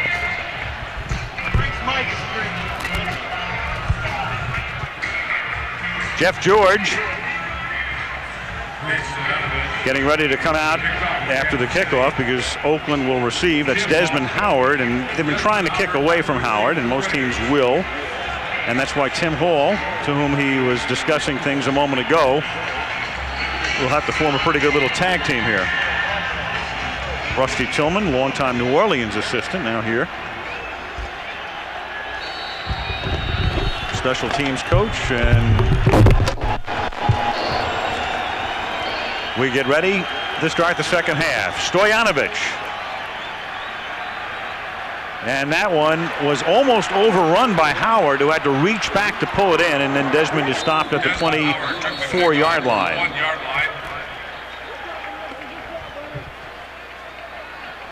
And that's where the Oakland Raiders set up shop. Fred Maletnikoff, one of the all-time Oakland greats, the receiver, with some words over the headset. There he is. Fabulous Freddie. One of the many Hall of Famers that used to wear the silver and black of the Oakland, Los Angeles, Oakland Raiders. Certainly one of the most colorful wide receivers in the history of the game of football. And it's a first down now for the Raiders from the 24-yard line. They start with Harvey Williams going in motion. A little toss to Kaufman. He gives it on an end around to Tim Brown with some room to roam up past the 30-yard line and taken down at the 36-yard line by Reggie Tongue. A first down for Brown. You know, a reverse like that does so many things, especially early in a half like this. You know, the obvious is it picks up a first down. But the other thing it does, it automatically now retards the backside pursuit of the Kansas City Chiefs. Because the guys that got burned on this one, in this case, Pella McDaniels, number 77, the guy who's really responsible for the upfield contain on that side of the football, he's going to be slower into his pursuit now for the next couple of series, thinking that maybe another reverse is going to come my way. It accomplishes a lot of things. First and 10 from the 36-yard line as Jeff George steps out, throws on the run. Nice leaping catch is made by Ricky Dudley at the 41 of Kansas City, a first down. Well, the irony of Ricky Dudley and the way he catches the football is that he can catch those kinds of balls. I mean, he can make fantastic grabs, one-handed leaping catches. Where he has a problem is when it is right in his hands. Boy, and that's pass protection that Art Shell and Gene Upshaw would be proud of. Another display of giving Jeff George all sorts of time to look downfield, move around. Boy, that's a great effort. And that might be the best catch of Dudley's career. He's 6'6", and he went as high as he could go to get it. A former basketball player at Ohio State. That didn't hurt him. Thomas off the field at the moment at the 42-yard line, with Pella McDaniels spelling Thomas. Another tremendous job of pass blocking. Flag is down at the 42.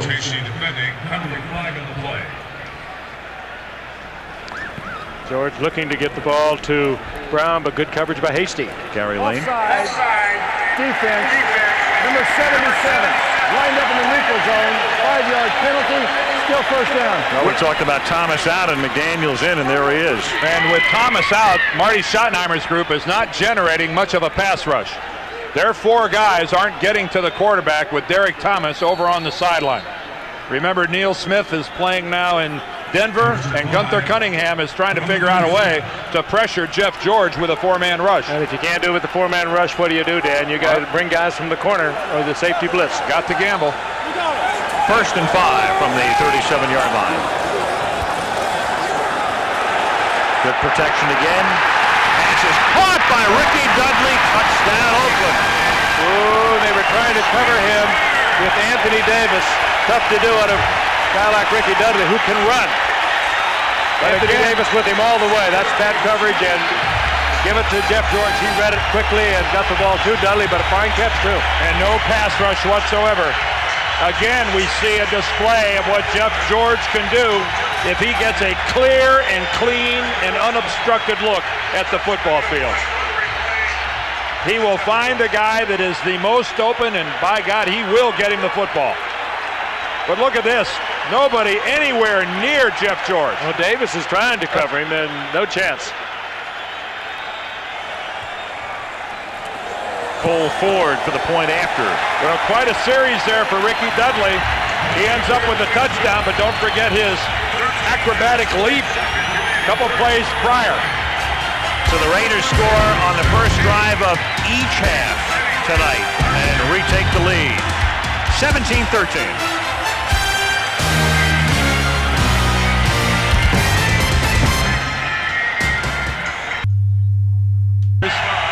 And how sweet for Ricky Dudley. 76 yards in only 3 plays. And that trailing position the Raiders had at halftime is evaporated. Cole Ford, been doing this all night, sends it into the end zone, 2 yards deep. Van over him. Straight up the middle, past the 30, and shaved out of bounds by Cole Ford up near the 40-yard line. Anthony Davis, the man who was beaten. Gunther Cunningham, the defensive coordinator, and the looks of agony, especially on the man on the left, because of this. Great catch this first reception as he went up all 6'6", as high as he could go to come down with it. And then, of course, on the touchdown, they tried to cover him with the linebacker. That just doesn't get it done. On somebody who can run like this, you can't do it. Edwards trying to stay with him, he couldn't. Greg Hill to the outside. Gets spun down by Albert Lewis up at the 41-yard line. 15 years in the National Football League. Penalty. Albert can still come up and make a tackle, and the Chiefs are going to be penalized 10 yards for the hold, but a man his age, Albert, will still come up and stick his face in things.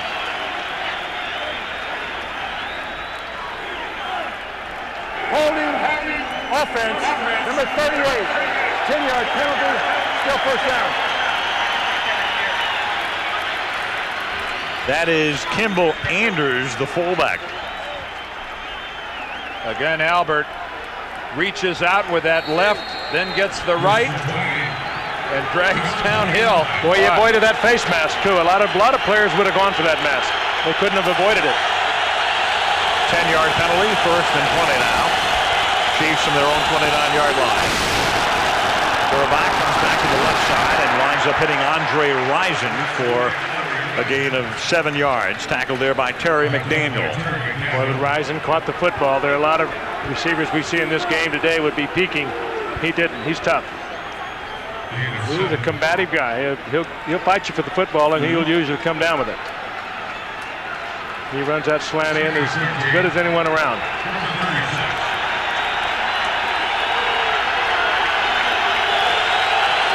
Second and 13. Big hole for Kimball Anders out to the 49, very close to a first down. Darrell Russell, their #1 draft choice, makes the stop. Good call to have on, Dan, when you got a blitz coming. Is there anything that Kimball Anders doesn't do for Marty Schottenheimer and the Chiefs? He is a tremendous blocker, as we've seen tonight when he gets an opportunity to have the football under his arm out in the open field. He makes people miss, and of course he's a very gifted pass receiver. Last 2 Pro Bowls have been graced with the presence of Anders. You saw Greg Minuski down in a crouch trying to get a good line on this spot, and it's a first down. Joe Bugle, longtime assistant. It was Joe who coached the Hogs. He was in charge of the offensive line at Washington, offensive assistant under Joe Gibbs, and then he got an opportunity to be the head coach at Arizona for 4 years. Came here as an assistant, And the players went to bat for him in the offseason and convinced Al Davis to hire him. Marcus Allen picks up 6, loses the football. A scramble in the baseball dirt. Oakland has it.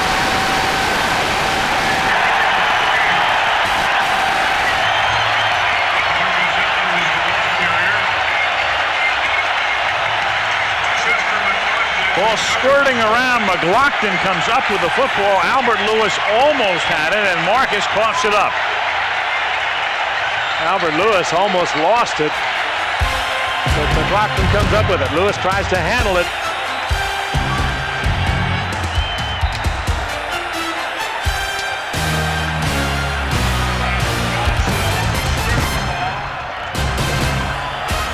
But Lance Johnson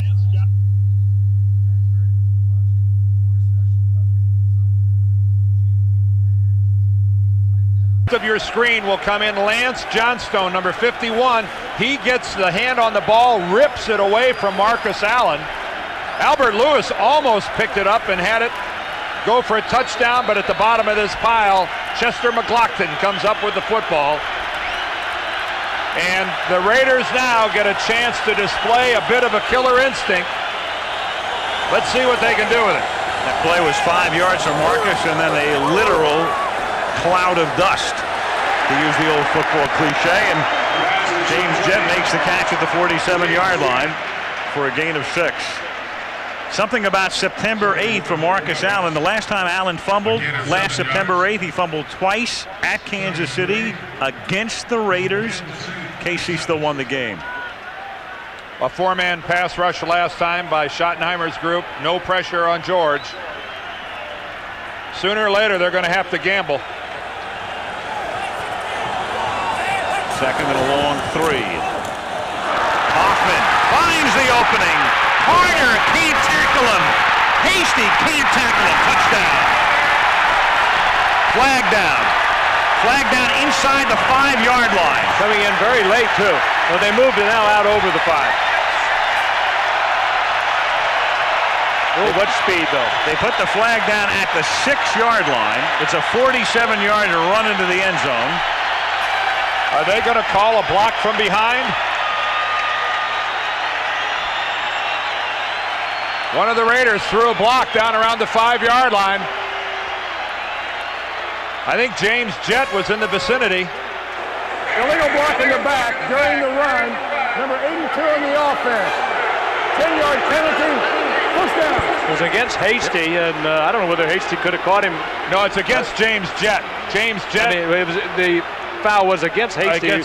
Top of your screen is number 40. It looks like he might be closing, and there is the illegal block by James Jett. Oh, and an unnecessary block, too. Hasty was not going to get to Napoleon Kaufman, but there is no question that Jett committed the foul. The crowd boos when they see it on the replay board, but he hit him in the back and knocked him down. That's, you know, Al Davis, as astute a football man as he is, he knows doggone well that's a penalty. And it makes it 1st and 10 at the 16-yard line. Oakland up by 4 early 3rd quarter. Joe Aska, the sole setback. Pass over the middle. On to the goal line, in for the touchdown. Ricky Dudley again. Dudley's erasing all of those doubts tonight. Just don't throw the ball into his chest. He's making some fine catches tonight. And if the Chiefs don't start blitzing Jeff George, he might throw another 3 or 4 touchdown passes before this game is over. Another flat-footed, unobstructed throw by Jeff George.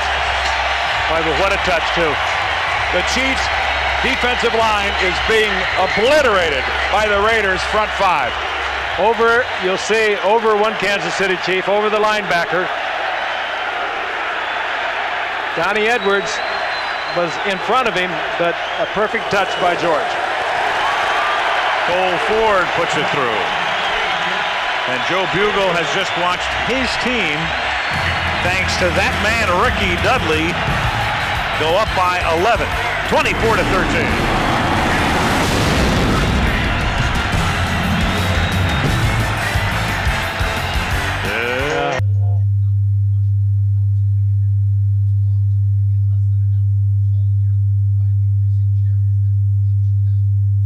emergence of Ricky Dudley coming up with the game of his young professional career, and the Oakland faithful's first look at what Jeff George can do if he's given the time.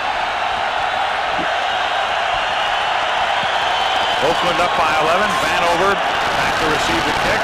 Again, Ford does the job, puts it into the end zone, a yard deep. And Vanover gets smothered at the 17-yard line by John Henry Mills. Former Oiler, a guy they picked up for special teams, and that's exactly why they picked him up. And there is a fumble. And a rugby scrum. It's changed hands about 5 times at the bottom of that pile. If this ball ends up belonging to the Raiders, chaos is going to break out here.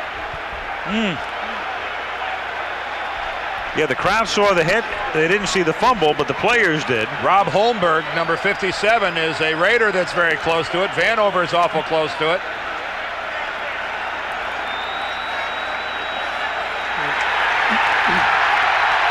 The Raiders are saying they have it. Yeah, but there's... And they do have it.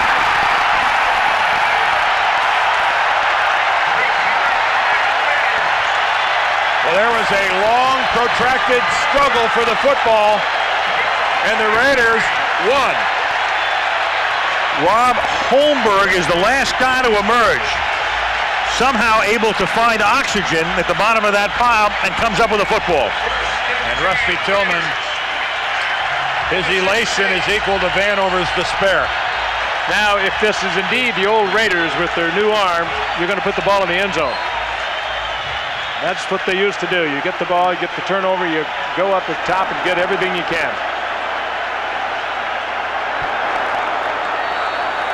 First down at the 16-yard line. George going for the end zone. No flag, incomplete.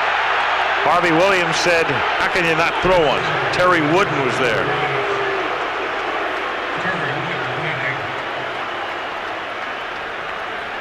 And not playing the role of a wooden Indian either.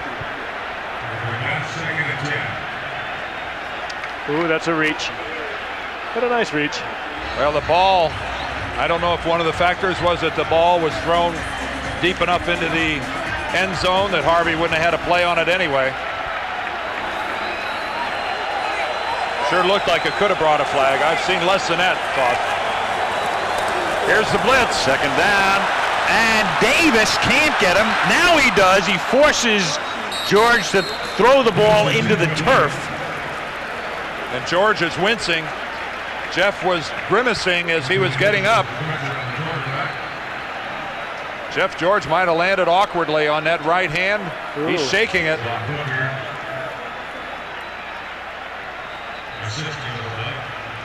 Appears to be all right, though, checking for plays on his left wrist. And Kansas City is going to have to do much more of this. They did it after the first drive by the Raiders in the first quarter and were very effective with it. Then they got away from it, and George ate them alive. They've got to come back to it. Anthony Davis kept after him, missed him once, and finally put George down. We saw what the blitz can do. You can't do it every time, but the Chiefs went far too many snaps without a blitz that have given up some scores. Third down and 10. No blitz, a simple 4-man rush, and the pass is incomplete, thrown into the middle of the action. Tim Brown right over the middle, Jerome Woods the nearest coverage. Fourth down. So the Raiders, who would have had a touchdown were it not for the penalty, can't gain a yard on 3 plays. And we take a look at Thomas working against Harlow. And that's Derek taking strictly an upfield rush, and then when he tries to go back to the inside, can't make the move, and Harlow just smothers it. Cole Ford, this will be a 34-yard field goal. And it is just good, just inside the right upright. Vanover is disgusted. His fumble sets up 3 more for Oakland. 9:50 left in the third. It's now Oakland 27, Kansas City 13. Oakland Raiders 27, Kansas City Chiefs 13. Coliseum, home of the Raiders. and the Oakland A's on a sparkling night in the Bay Area. Capacity crowd looking on here as the Oakland Raiders are now up by a score of 27-13, and Cole Ford, who's kicked every kickoff into the end zone tonight, sends this one to the goal line. Vanover out of bounds up at the 34-yard line. College football coming your way. Dallas Cowboys in the Cowboys home opener next Monday night from Dallas. From the 34-yard line. Gerbach throws, leads Rison. He makes the catch, and the play was whistled dead at the 40-yard line. The emotional Andre Rison. Well, you repeat it again. You want a receiver, if you're a quarterback, who will fight for a football and get his hands on it some way. This is a good look at Andre Rison. Because it's pretty good coverage, Frank, by Terry McDaniel. He closes quickly. Well, I take it back. He did give him the middle of the field, expecting help from Eric Turner to the inside. They found the soft spot. That was a 23-yard gain, 1st and 10 from the 43-yard line. A little dump off to Kimball Anders with a lot of room. Out of bounds at the 27-yard line. Doesn't matter whether it's Montana or Bono or Gannon or Gerbach. They've been doing that for a long time, that little dump off to Kimball. And it wasn't until Elvis Gerbach took a good look downfield. He took a look at another 2 receivers downfield, maybe even 3, before he decided to dump it off. He's looking downfield,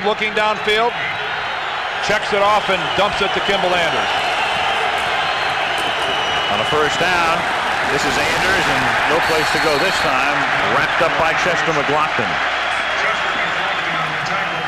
Well, this offense is just a Kansas City version of the San Francisco offense. And Gerbach, of course, very familiar with that. And it's going to improve considerably when Tony Gonzalez, the tight end, starts working into this lineup. He's like Ricky Dudley was a year ago, perhaps even better, because he was sure-handed. He's going to be a big help. On 2nd and 12. Gerbach fires, and it is caught by the Sudden star, Andre Rison. Sudden as far as Kansas City's concerned anyway. Atlanta to Cleveland. Remember, he was going to be the godsend there. Art Modell gave him a huge contract. That didn't work out. To Jacksonville, to Green Bay. They cut him, and here he is. Left out Indianapolis. And Indianapolis, that's right. He started there. In fact, he was originally there and was part of the deal that sent him to Atlanta so that Indianapolis could draft Jeff George as the #1 pick in the '90 draft. Brett Perriman is in the lineup also. Perriman, number 85, 1st down from the 14. A little screen is set up to Greg Hill, and Hill takes it to the 7-yard line. Tackled by James Trapp. Gain of 7. Well, Trapp saved a touchdown too. Good screen. Trapp able to pop through it and make the tackle. Fred Whittingham, the defensive, he's one of the few defensive coordinators in the league who actually calls the defense from the sideline.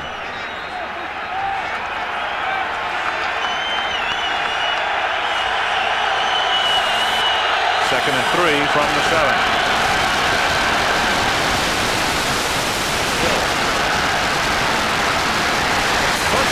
Nice play by James Trapp. Well, that's one of the things you expect from a strong safety. When you get there, bring something with you and make the good tackle. Look for a moment like Hill might have had the corner, but Trapp closes it off quickly. Well, Trapp's turned into a fine safety too. He was a cornerback that struggled there, and it's turned into a real hitting, strong safety. Yeah, he fought off the block of Brett Perriman. Perriman playing hurt with a pulled hamstring, and it looks it. 3rd and a long 2, and Hill doesn't get that 2. Rob Frederickson knocks him down at the 5-yard line. So here's a team down by 14 points and forced to settle for a field goal, which would still leave them down by 11. Well, you've had the run stuff twice in a row, and I think it's a good decision. You need the points on the board. It could take your entire heart away if you got down here and came away with nothing. Fred Whittingham Never likes to give up points, but when you're that close to your own goal line, a field goal's not bad. 23-yard field goal attempt. It's a lot better for the Chiefs than it would have been 2 years ago without a two-point conversion. Then it really would have been a frustrating end of the drive, but at least now, down by 11, well, 2 scores could do it. Could. 27-16. Kansas City Chiefs 16.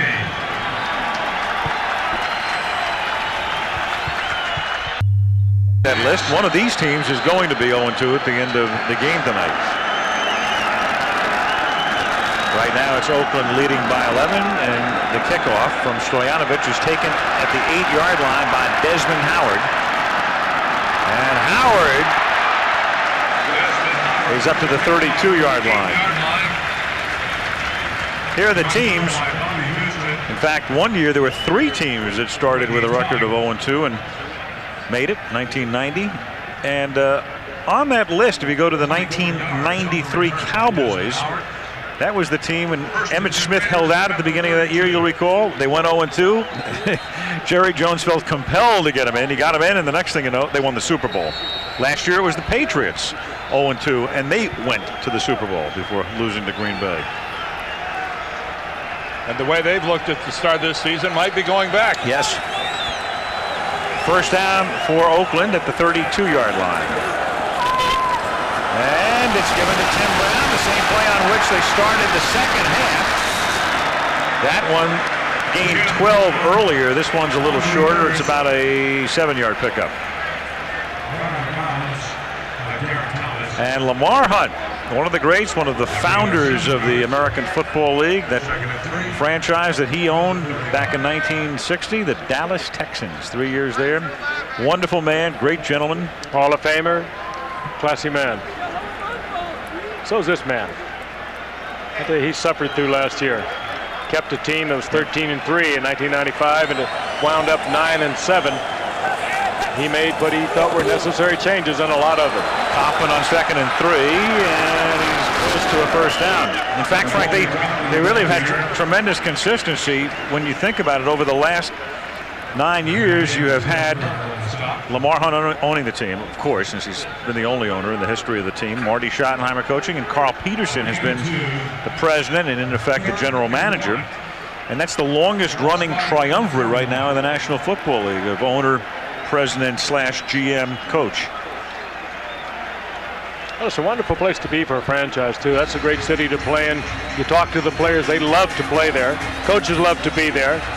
And they're playing for a great owner. It can't get much better than that. It's one of our favorite stops on the Monday night tour. It sure is. We'll be there in early November when they face Pittsburgh. On 3rd and 1, after a stuttering start, Kaufman is able to gain his footing and take it to the 44-yard line. Stopped by Reggie Tung. First down. First down, Raiders. Napoleon Kaufman, I think, has taken himself out of the game. We saw that last week. I mean, he's got a motor that runs at about 100 RPMs too many, and he does really tire down quickly. They'd like to get the ball to him 20-25 times, but he needs a little break. So they bring in Joe Aska, and that's not bad. Although in college at the University of Washington, he was able to carry the ball with that kind of a load. And he carried it. I looked it up today. He carried it 255 times as a senior. You got a shove here. Donnie Edwards came in and shoved Harvey Williams. Yes, while the ball was in the air. There's a page out of Dick Butkus's old playbook. Harvey Williams is coming across the field, looking back for the ball. The ball's in the air, and that's about as obvious as it gets. There's no foul on the play. The play was behind the line of scrimmage. There can be no interference. Second down. Behind the line of scrimmage. Harvey Williams ran a pattern that came all the way back behind the line of scrimmage. Let's look at it. You see where the ball was. 44-yard line. 44-yard line. This redefines a shallow pattern. That's close. Yeah. Well, he was far behind the line of scrimmage after he was hit. He was. That's right. The contact put him behind the line of scrimmage. Practically in the end zone. Well, that redefines a shallow pattern, doesn't it? It does. Second down and 10 now from the 44-yard line. George throws, and it's a low throw intended for Brown and knocked away by Reggie Tongue. Reggie Tongue defending. 3rd and 10. Nickel defense coming in now for Kansas City. They bring Derek Thomas back in. It'll be interesting to see what they do. 3rd down, sure pass. Will they come, Dan, or will they not? If they don't come, this guy's gonna kill you. Well, I'm just speculating here, but on a 4-man pass rush tonight during the course of this game, Jeff George is throwing it somewhere around an 80% completion percentage. The 4-man, it's not that George is the greatest quarterback that ever played. The 4-man rush from Kansas City isn't generating any pressure. Raiders take a timeout preparatory to a 3rd down and 10 call. Well, it's an interesting timeout too, Al. Jeff George he called the timeout. Well, they've had to take, they've taken 3 of their timeouts tonight. I think once again he got the play in too late to get it off. So he had to call the timeout. Well, 3:02 left in the 3rd. Let's get an update from Lynn Swan. Towards the end of the first half, it's because of communication, or I should say a lack of. You see, in the first quarter, they lost their headset system to Jeff George. He could not hear the plays being called in. Therefore, they're being run in and waggled in. The offense never got into a rhythm. They got it back sometime in the 2nd quarter and kept it going. And Joe Bugle said that's the #1 difference between their success in the first half and their not successful drives in the first half. Al? So balky technology may be at fault here, or at least in the first half in terms of the timeouts. Good work, Lynn. Yep. 3rd down and 10 now at the 44-yard line. And oh, you got to call that. Well, Donnie Edwards had come across. No contact. I think but if he's unabated, right? The rule is if he's unabated to the quarterback, you're supposed to blow the whistle. He was abating himself at a certain point. Maybe that's why the whistle didn't blow. Well, Jeff abated him. He was the abatee. Well, supposedly when a defender is clear across the line of scrimmage and has a free run at the quarterback. Offside. Defense, number 59. 5-yard penalty, still 3rd down. They're supposed to blow the whistle and stop the play cold at that point to keep the quarterback from really getting walloped. Kind of answered that question as to whether or not they were going to come with a blitz. 3rd and 5. Let's see what it really points out, doesn't it, guys, the luxuries that really good defensive teams have when they can generate a pass rush with only their front 4 defensive linemen. You know, the Green Bays and the Dallases. What a luxury those teams have. There's Pat Harlow getting a head start. This will. Prior to the snap, false start, offense number 77. 5-yard penalty, still 3rd down.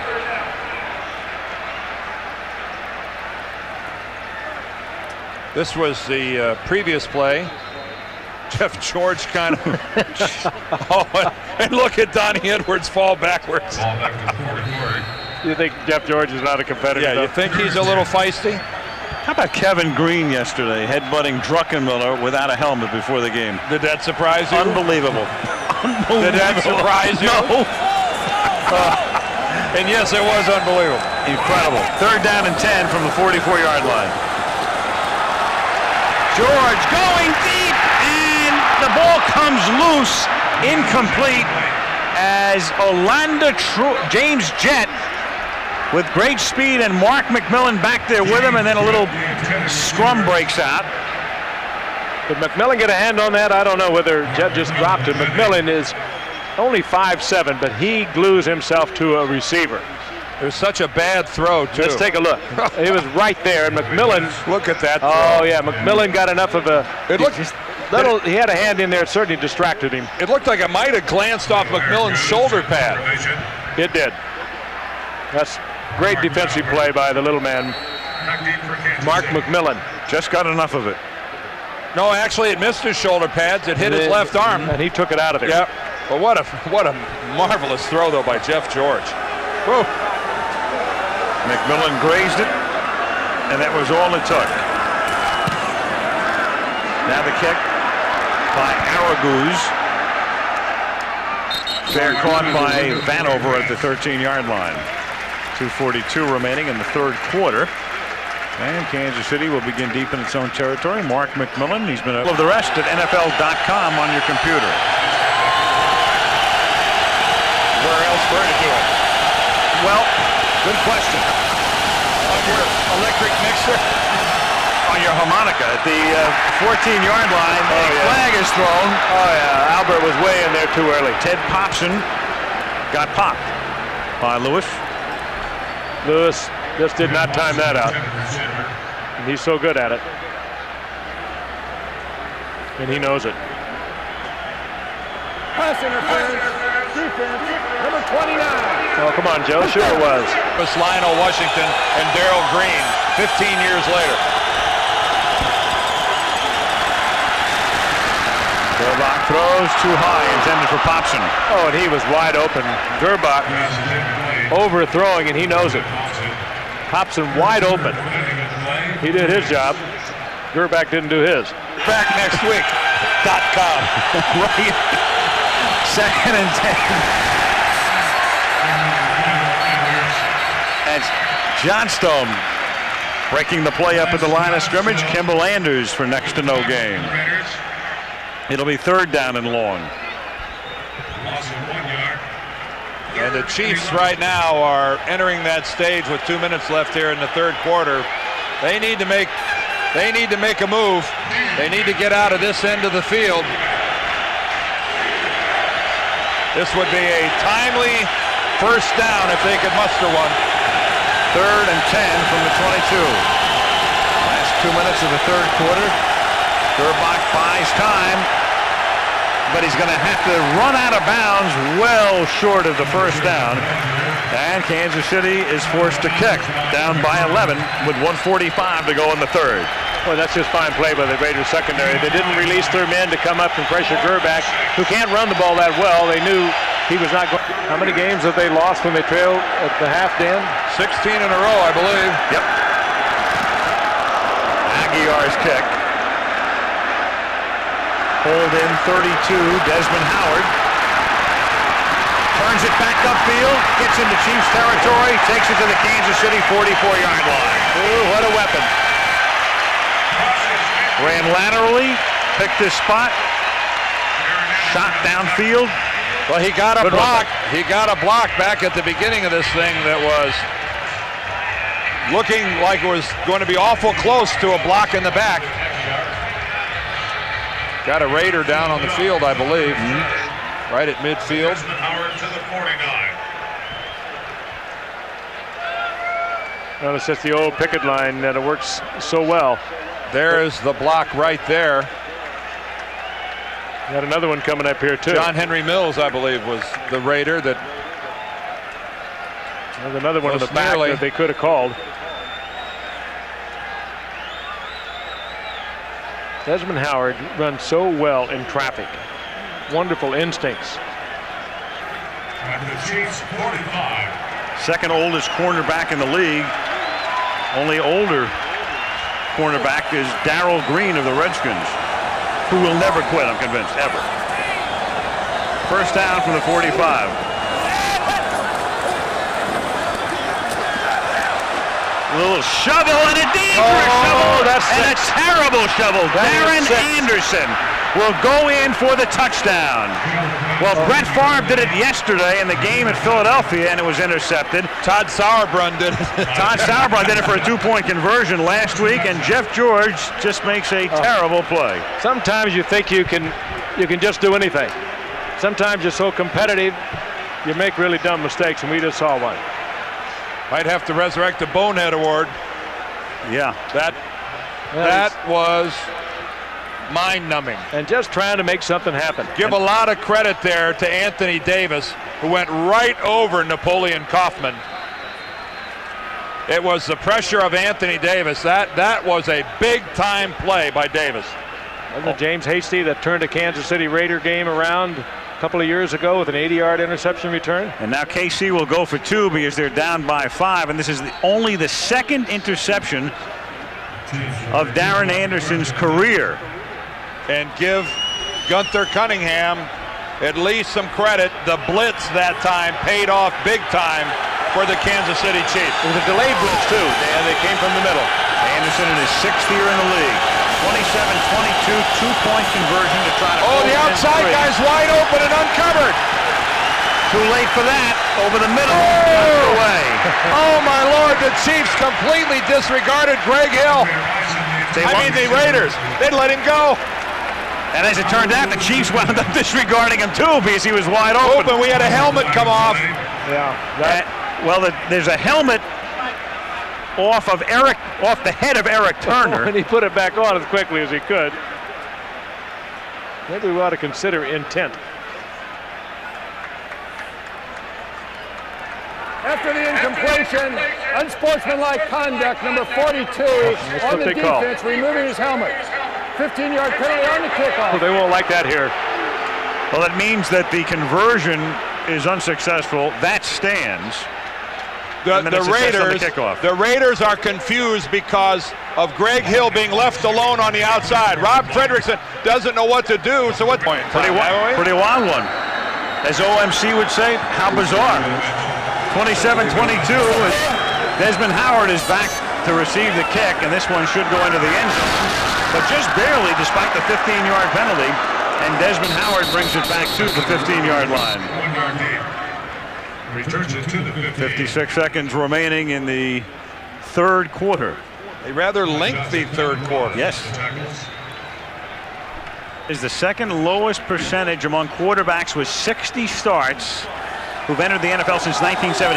And we'll tell you in a second who has the worst percentage. Well, that's the reflection of the teams he played with. Exactly. Yeah, he wasn't drafted by the 49ers. If you're a football fan, think about it for a second. Who would have had a worse percentage than that? He was a very good quarterback.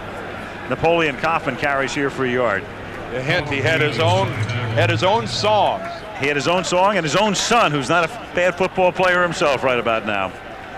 Something about Rocky Top? Well, the father of Peyton Manning, Archie Manning. And who did he play with for all those years? The Aints. Frustration. Sometimes the numbers are not fair. Archie should write a book about when good players play for bad teams. Yep. Well, a lot of players could, Dan. Second down and 9. George flings it over the middle to a wide open Timmy Brown. Brown is run out of bounds at the 37-yard line. And Ricky Dudley came back and just put one on Reggie Tung. This is a big man to be coming back upfield and putting a pounding on somebody.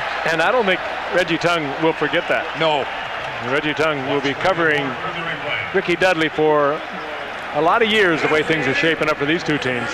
Watch there. There's Dudley. What a shot he puts on Tung. The roar was the fans here at Oakland, Alameda County Stadium saw that hit. End of 3, Oakland 27, Kansas City 22. Monday Night Football back after this from our local stations.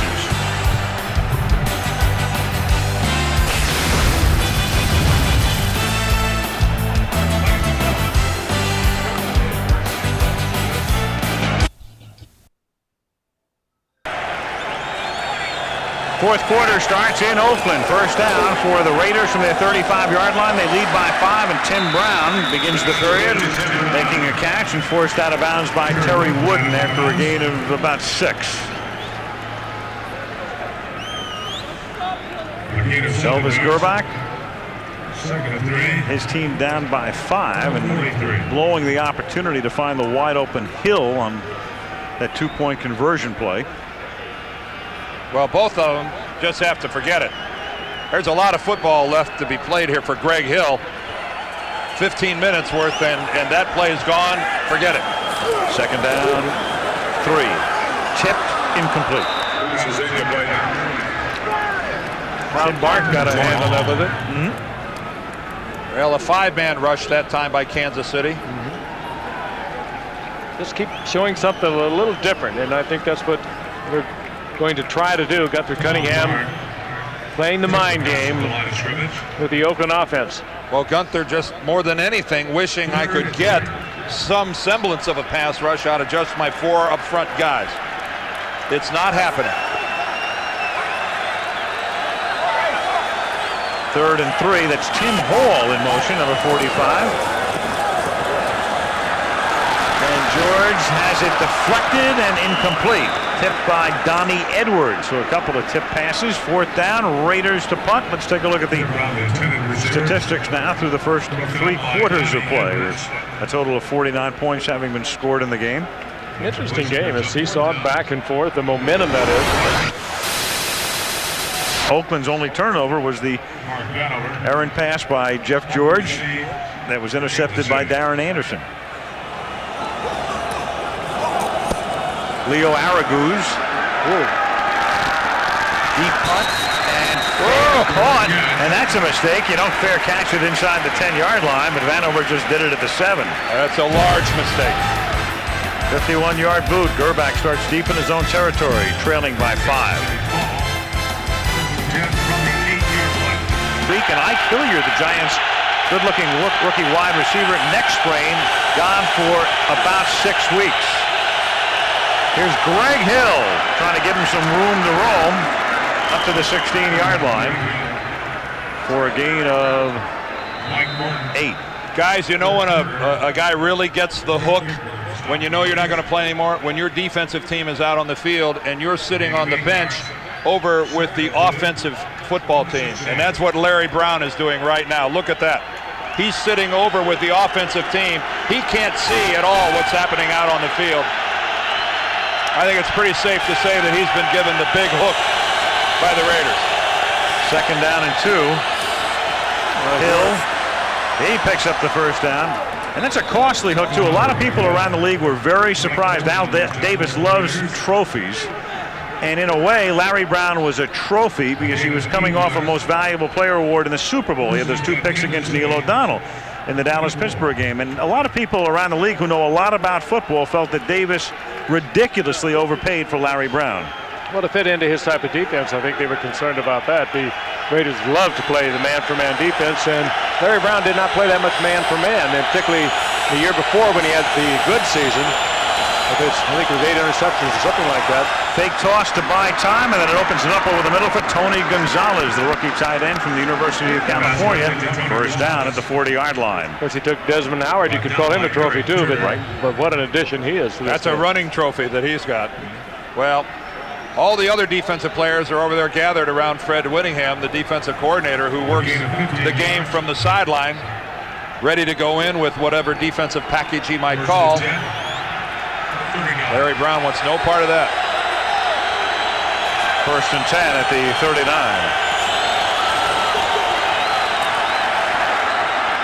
Gerbach throws, and Andre Rison makes the catch.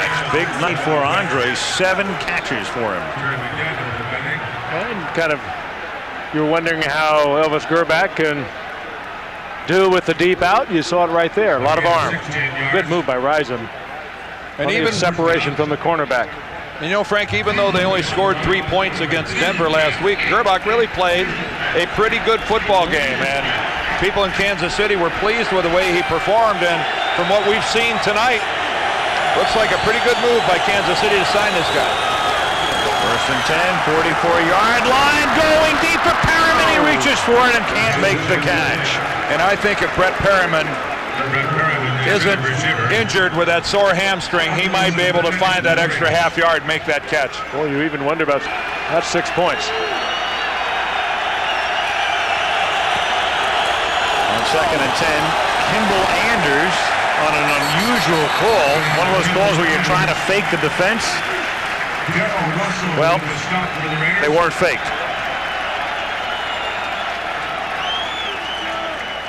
For a couple big chunks of yardage.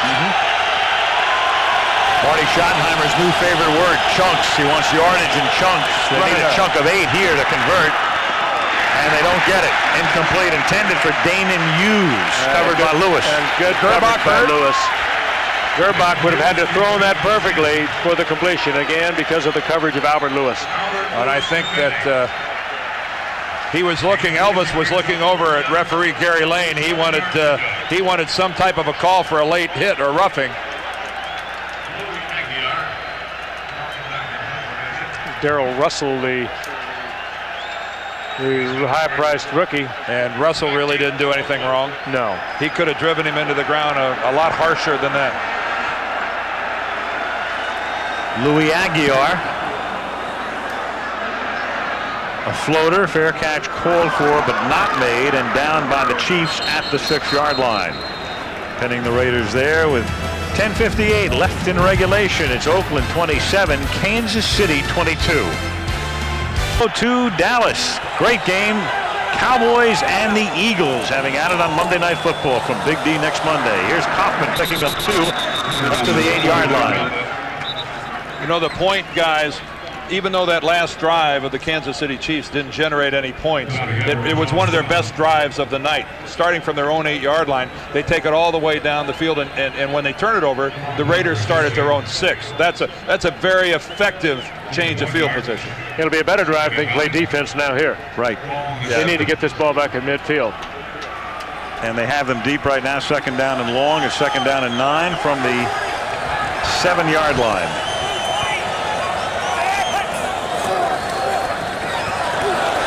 George throws, and it's Tim Brown making the catch up to the 20-yard line, and that's a 1st down. He's tackled there by Donnie Edwards.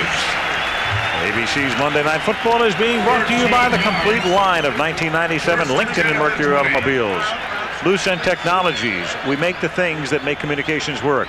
Visa, the preferred card of the NFL. It's everywhere you want to be. And First Brands Corporation, makers of STP Complete Fuel System Cleaner.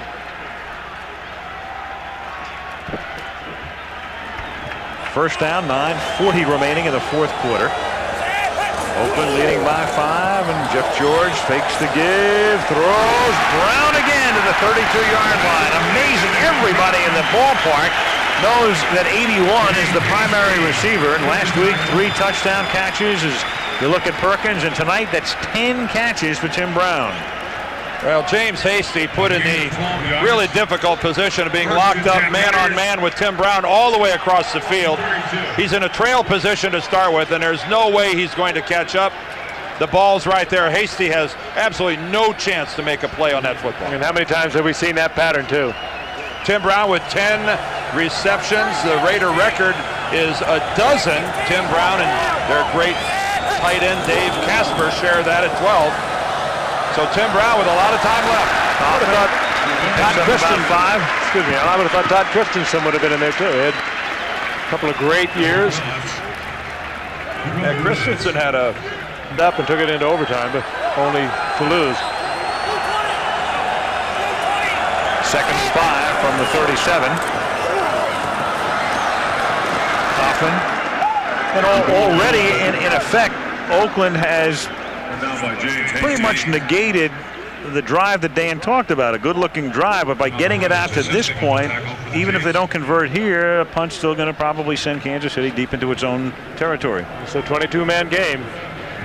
The offense put on a good drive, got the defense in great field position, and the defense thus far hasn't been able to do anything with it. Big play for him right here. And that 2-point conversion could really come back to bite them because they're down by 5 and not down by 3. 3rd down and 4. It's getting bigger with every tick of the clock, isn't it? From the 38-yard line, 5-man rush, swing it out, pick up the 1st down as Napoleon Kaufman takes it to the 46-yard line to move the chains. Is Kaufman all right? Everybody was slipping, but even he looked like he went down without being really challenged all that much. He's looking like a fatigued football player. And he's taking himself out again. He did it a couple times last week. They finally had to take him. They finally had to take him out last week because of dehydration. I think that's symbolic of the Raiders' radio communication system being down again. Yep, you saw the sign. He said guarding Tess, I think, was the message. I think Tess is. Oh, that was last week on NBC. Sorry. 1st down at the 46-yard line. Here's Aska, stop behind the line of scrimmage, a loss of 2, tackled by John Browning. This modern tech. Remember when they used to do that? In the old days, like 1994. 2nd and 12. George, and and it's incomplete. Ricky Dudley in the neighborhood, but he was kind of spun around the other way. I think he turned the wrong way. Either that or Jeff George anticipated the wrong turn. Maybe it was 15 instead of 14 they were looking for. This is bizarre, isn't it?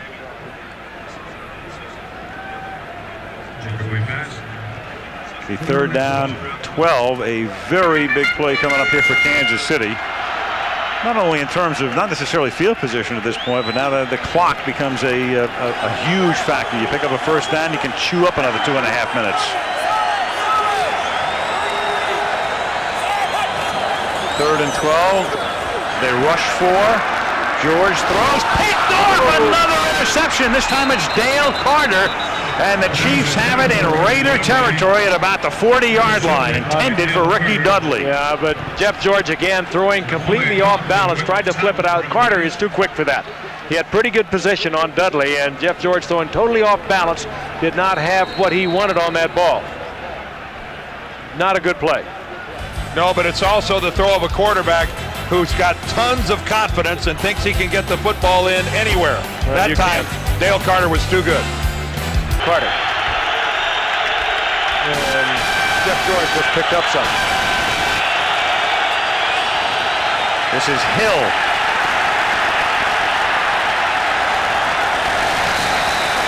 What a job just to get back anywhere close to the line of scrimmage. Boy, now you look down there, Dan, these big guys today are so fast. Greg Hill, with all his quickness, could not even... Player taken in the draft. Second and 10 from the 44-yard line. Gerbach throws and incomplete. Ted Popson at the 40-yard line. Third down and 10 now. And Gerbach has got a little Popson too. Good pressure by Lance Johnstone. Comes in from the outside. Sheds the offensive tackle Glenn Parker and gets in there and puts a pretty good shot on Gerbach. Kansas City can't do it with 4 men, but the Raiders did here late in the game. The 4-man rush. Pressure on the quarterback. Third and 10. Time for some Marcus Allen heroics, perhaps. There he is. He's in the game. So setback. Offset on third and 10. They send him out into the pattern. Back.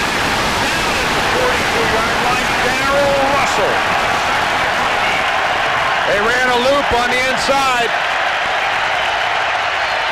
They run a tackle stunt. Darrell is the player that loops behind. Comes up through the middle unblocked, and Elvis just couldn't find anywhere to go with the football. Well, he was trying to go to Marcus Allen, who had hooked up 10 yards deep, but he didn't have time. That's a lot of football player right in your face. We're going to see number 96 for a lot of years. First sack tonight for Oakland. Aguiar's kick is a very short one and an inopportune time because Desmond Howard fair catches it at the 26-yard line with only 4:33 to play. Well, that's not the punt that Aguiar needed, and the Chiefs as well. Well, there's a case of Jeff George and the offensive team really being picked up by the defensive squad of the Raiders. That's where you slap hands with those guys as they're coming off the field and say, hey, thanks a lot. 30 yards. By Louis Aguiar. And right now, I think Gunther Cunningham and the Chiefs defensive team, they've got to take some chances. They've got to. I don't know how many tricks he has, but he better use them all. And that's also the way you can get hurt badly. From the 26-yard line, Cochran swings to the outside and goes nowhere. Donnie Edwards wraps him up. Of course, they are anticipating the Raiders working on the clock. And they have to think about timeouts even at this point. They do the Chiefs all 3. Napoleon Kaufman right now is a running back that just doesn't seem to have it. He just doesn't have any quickness, any burst. Just walking back to the huddle after that play. I wonder if there could be any residue, you think, from left over from last week when Joe Bugle wanted to use him as the feature back 20, 25 times a ball game. And from what we've seen tonight and what we saw last week, that's not going to happen. Second down and 14.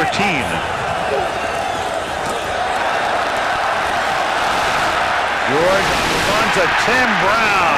A big play, a loose ball, but they're going to say it's Oakland's ball. The ground caused the fumble. He gets hit by Reggie Tongue. The play is over. Oakland ball. Reggie Tongue with the tackle. And there's no argument there. First down, Raiders. And it's a first down up at the 39-yard line. Marty grimacing, among other things. You gamble when you take your timeouts as he did. You can't second guess that, but then your defense has to hold. 11 receptions now, 155 yards for Tim Brown. One away from the Raider record. The knee of Reggie Tongue hit the football, but Tim Brown was already in the seated position. And this is Dale Carter spilling Kaufman, and Kansas City has to take a timeout here, so now they're down to 1. Tim Brown last week and this week, it's funny you think about this team, the great receivers capped off by the Hall of Famer Fred Biletnikoff, Cliff Branch, and the rest.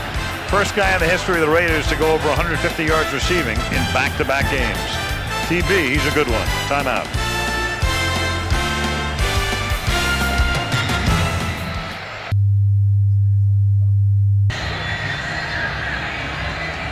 .326 remaining in regulation in Oakland. Second week of the season. We go to Dallas next week. Dallas against Philadelphia. Going to be an interesting call here. How much faith do you have in your quarterback, Jeff George? Your second long yardage.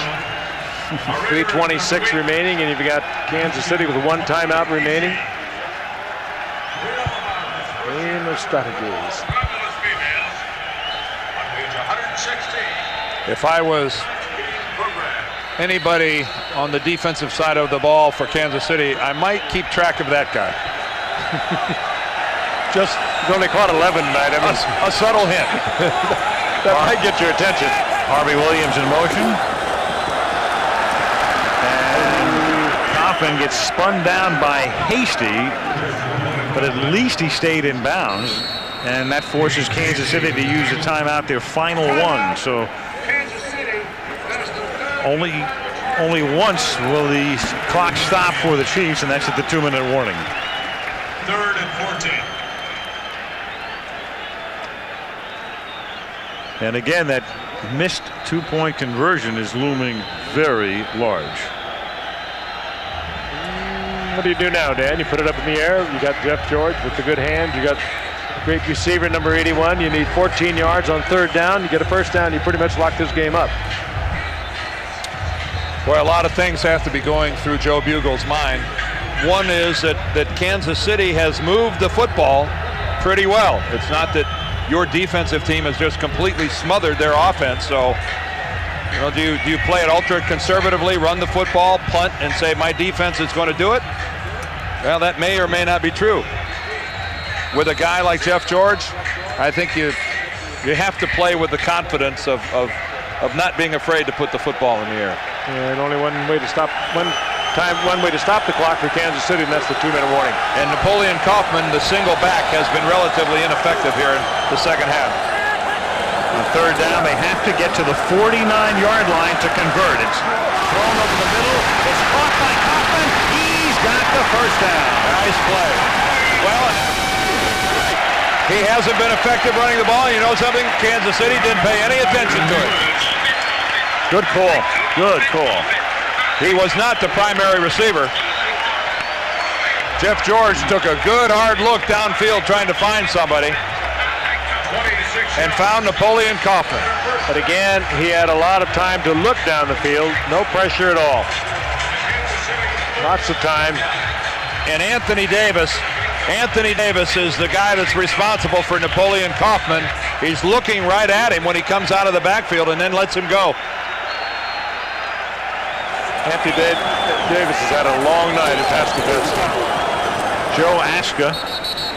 And Kansas City cannot stop the clock. It'll only stop with a 2-minute warning. So if Oakland can pick up one more first down, they can run the clock out. And I think what we just saw right there, in a critical situation like that, showing the confidence to put the ball in Jeff George's hands and let him make the decision when you could have gone conservative, says an awful lot about his stature in a relatively short period of time with the Oakland Raiders. Jeff George is the man here in Oakland. Second down 10 at the 39-yard line. Aska. So Kaufman gets a breather again. Kaufman tonight carried the ball 21 times. Most carries he has ever had in a game. 21 with 87 yards. But the biggest play may have been that last one, that reception. It's apparent that's a guy who's whipped. Yes. There's a guy who left it out on the field. 2-minute warning. Raiders up by 5.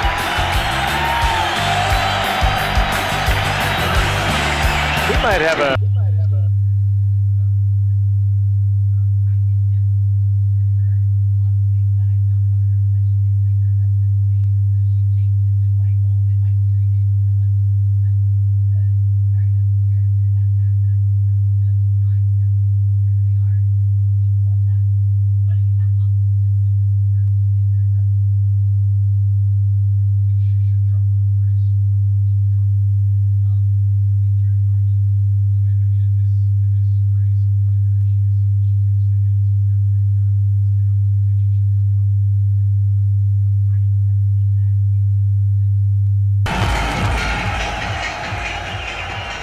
Don't forget to start your NFL Sunday each week on ESPN with NFL Countdown, and then all of the highlights on NFL Primetime each Sunday on ESPN.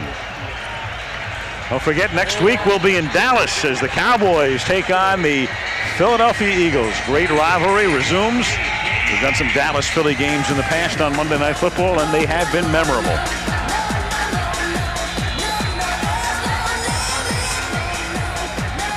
By the way, Emmitt Smith, the x-rays were negative. He was hurt last night in the Arizona game, and they're going to check him out obviously throughout the week. It appears promising from what we understand right now, though.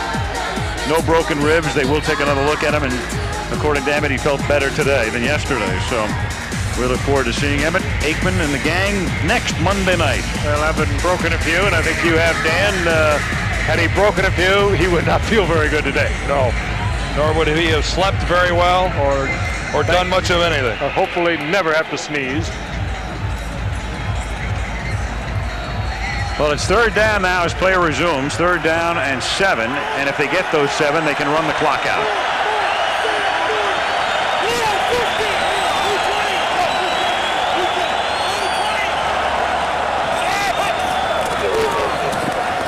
And it's a draw, and they won't come close. And Browning knocks down the ball carrier, Napoleon Kaufman. George winds up in the dirt, and now they can take the clock all the way down. In fact, they'll probably take it all the way down and take the penalty if they have to, because they're going to punt anyway. Fourth down, 10 yards to go. There's a man on an island right now. Well, a cornerback is always on an island, but that's an island of a different sort right now. Larry Brown. He had to be in the defensive scheme at the beginning of the game because he was in the game when Andre Rison made a key catch on him that turned into Kansas City points. And he came out in the second half, and he has not taken part in any kind of the defensive meetings or get-togethers. That's the first time he got up from the bench right there. It's been time to go home. Delay, decline, fourth down. So the clock down to 109. Now Gerbach will come out, and again, because of that missed two-point conversion earlier, he'll have to guide them all the way down into the end zone without a timeout from wherever they wind up with the football now. Leo Araguz to punt for the Raiders. High floating kick, just a little too far. Nice try. And Vanover picks it up, knowing he has nothing to lose. Right, touchback was signaled. Tucker's in the end zone for a touchback. And Gerbach now needs to go 80 yards in 58 seconds. With no TOs. We've seen it before. Oh, yeah. quite a way for Elvis to announce his arrival in Kansas City. Yeah, they haven't been home yet. Well, you'd like to think at this point you have a little more team speed.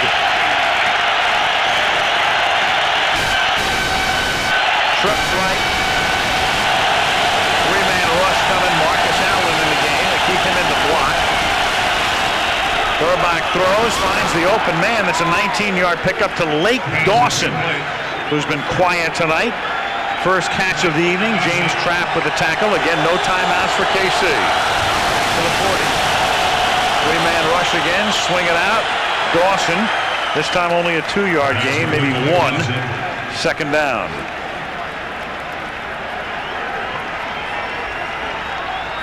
Joe Bugel on the verge of his first victory as the head coach of the Raiders. Marty Schottenheimer in danger of going 0-2 for the first time in his career. He started coaching in the NFL in 1984. The Raiders the last 2 times came with just a 3-man pass rush. But the easy place to throw the ball is in the middle of the field. They'll take away the sidelines from you, but that's when you're going to lose time on the clock. Happy with that last play call. Second down and 10. And that's caught? No. Brett Perriman may have caught it, but he was out of bounds. He was popped out by Lionel Washington. That side of the field, the sideline markings have almost disappeared. I certainly couldn't see from over here where the definition of the sideline is with Perriman trying to work it. You can see his both feet are well out of bounds, way out of bounds. Yep. But look at that, the white covering on the ground is gone. Right. Third down and 9. Elvis hit as he throws, finds the open man. This time it's Perriman. He's to the 31-yard line. Well, right now they want to spike it. They have to spike it. They have to get set, make sure there's no penalty, spike the football, clock ticking down. Elvis will take the snap and down it. Now he has time for a couple of plays from the 33-yard line. That is the problem with a 3-man pass rush. Burbach is being very casual about it, but this play clock is ticking down. You're asking 2 of your guys to beat 2 defenders, one of them to whip a guy straight up, and it's not happening here. Ball at the 32-yard line.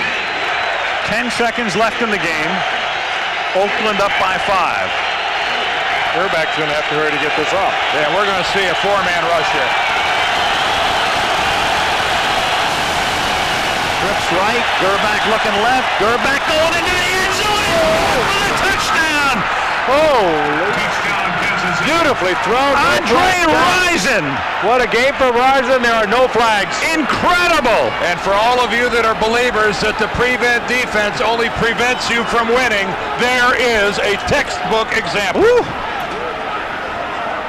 What a bitter play for the Kansas City Chiefs to put on the Raiders. This house is stunned.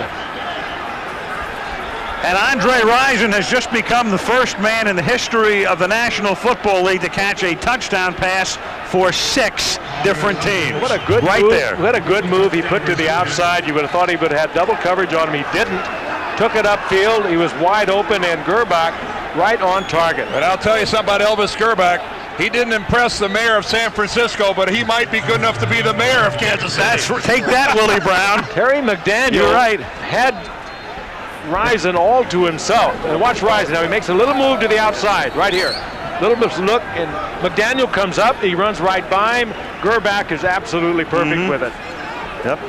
And I would have thought McDaniel would have kept him in front of him no matter what. Credit Kansas City's offensive line on that entire drive down the field. Nobody touched Elvis Burbach.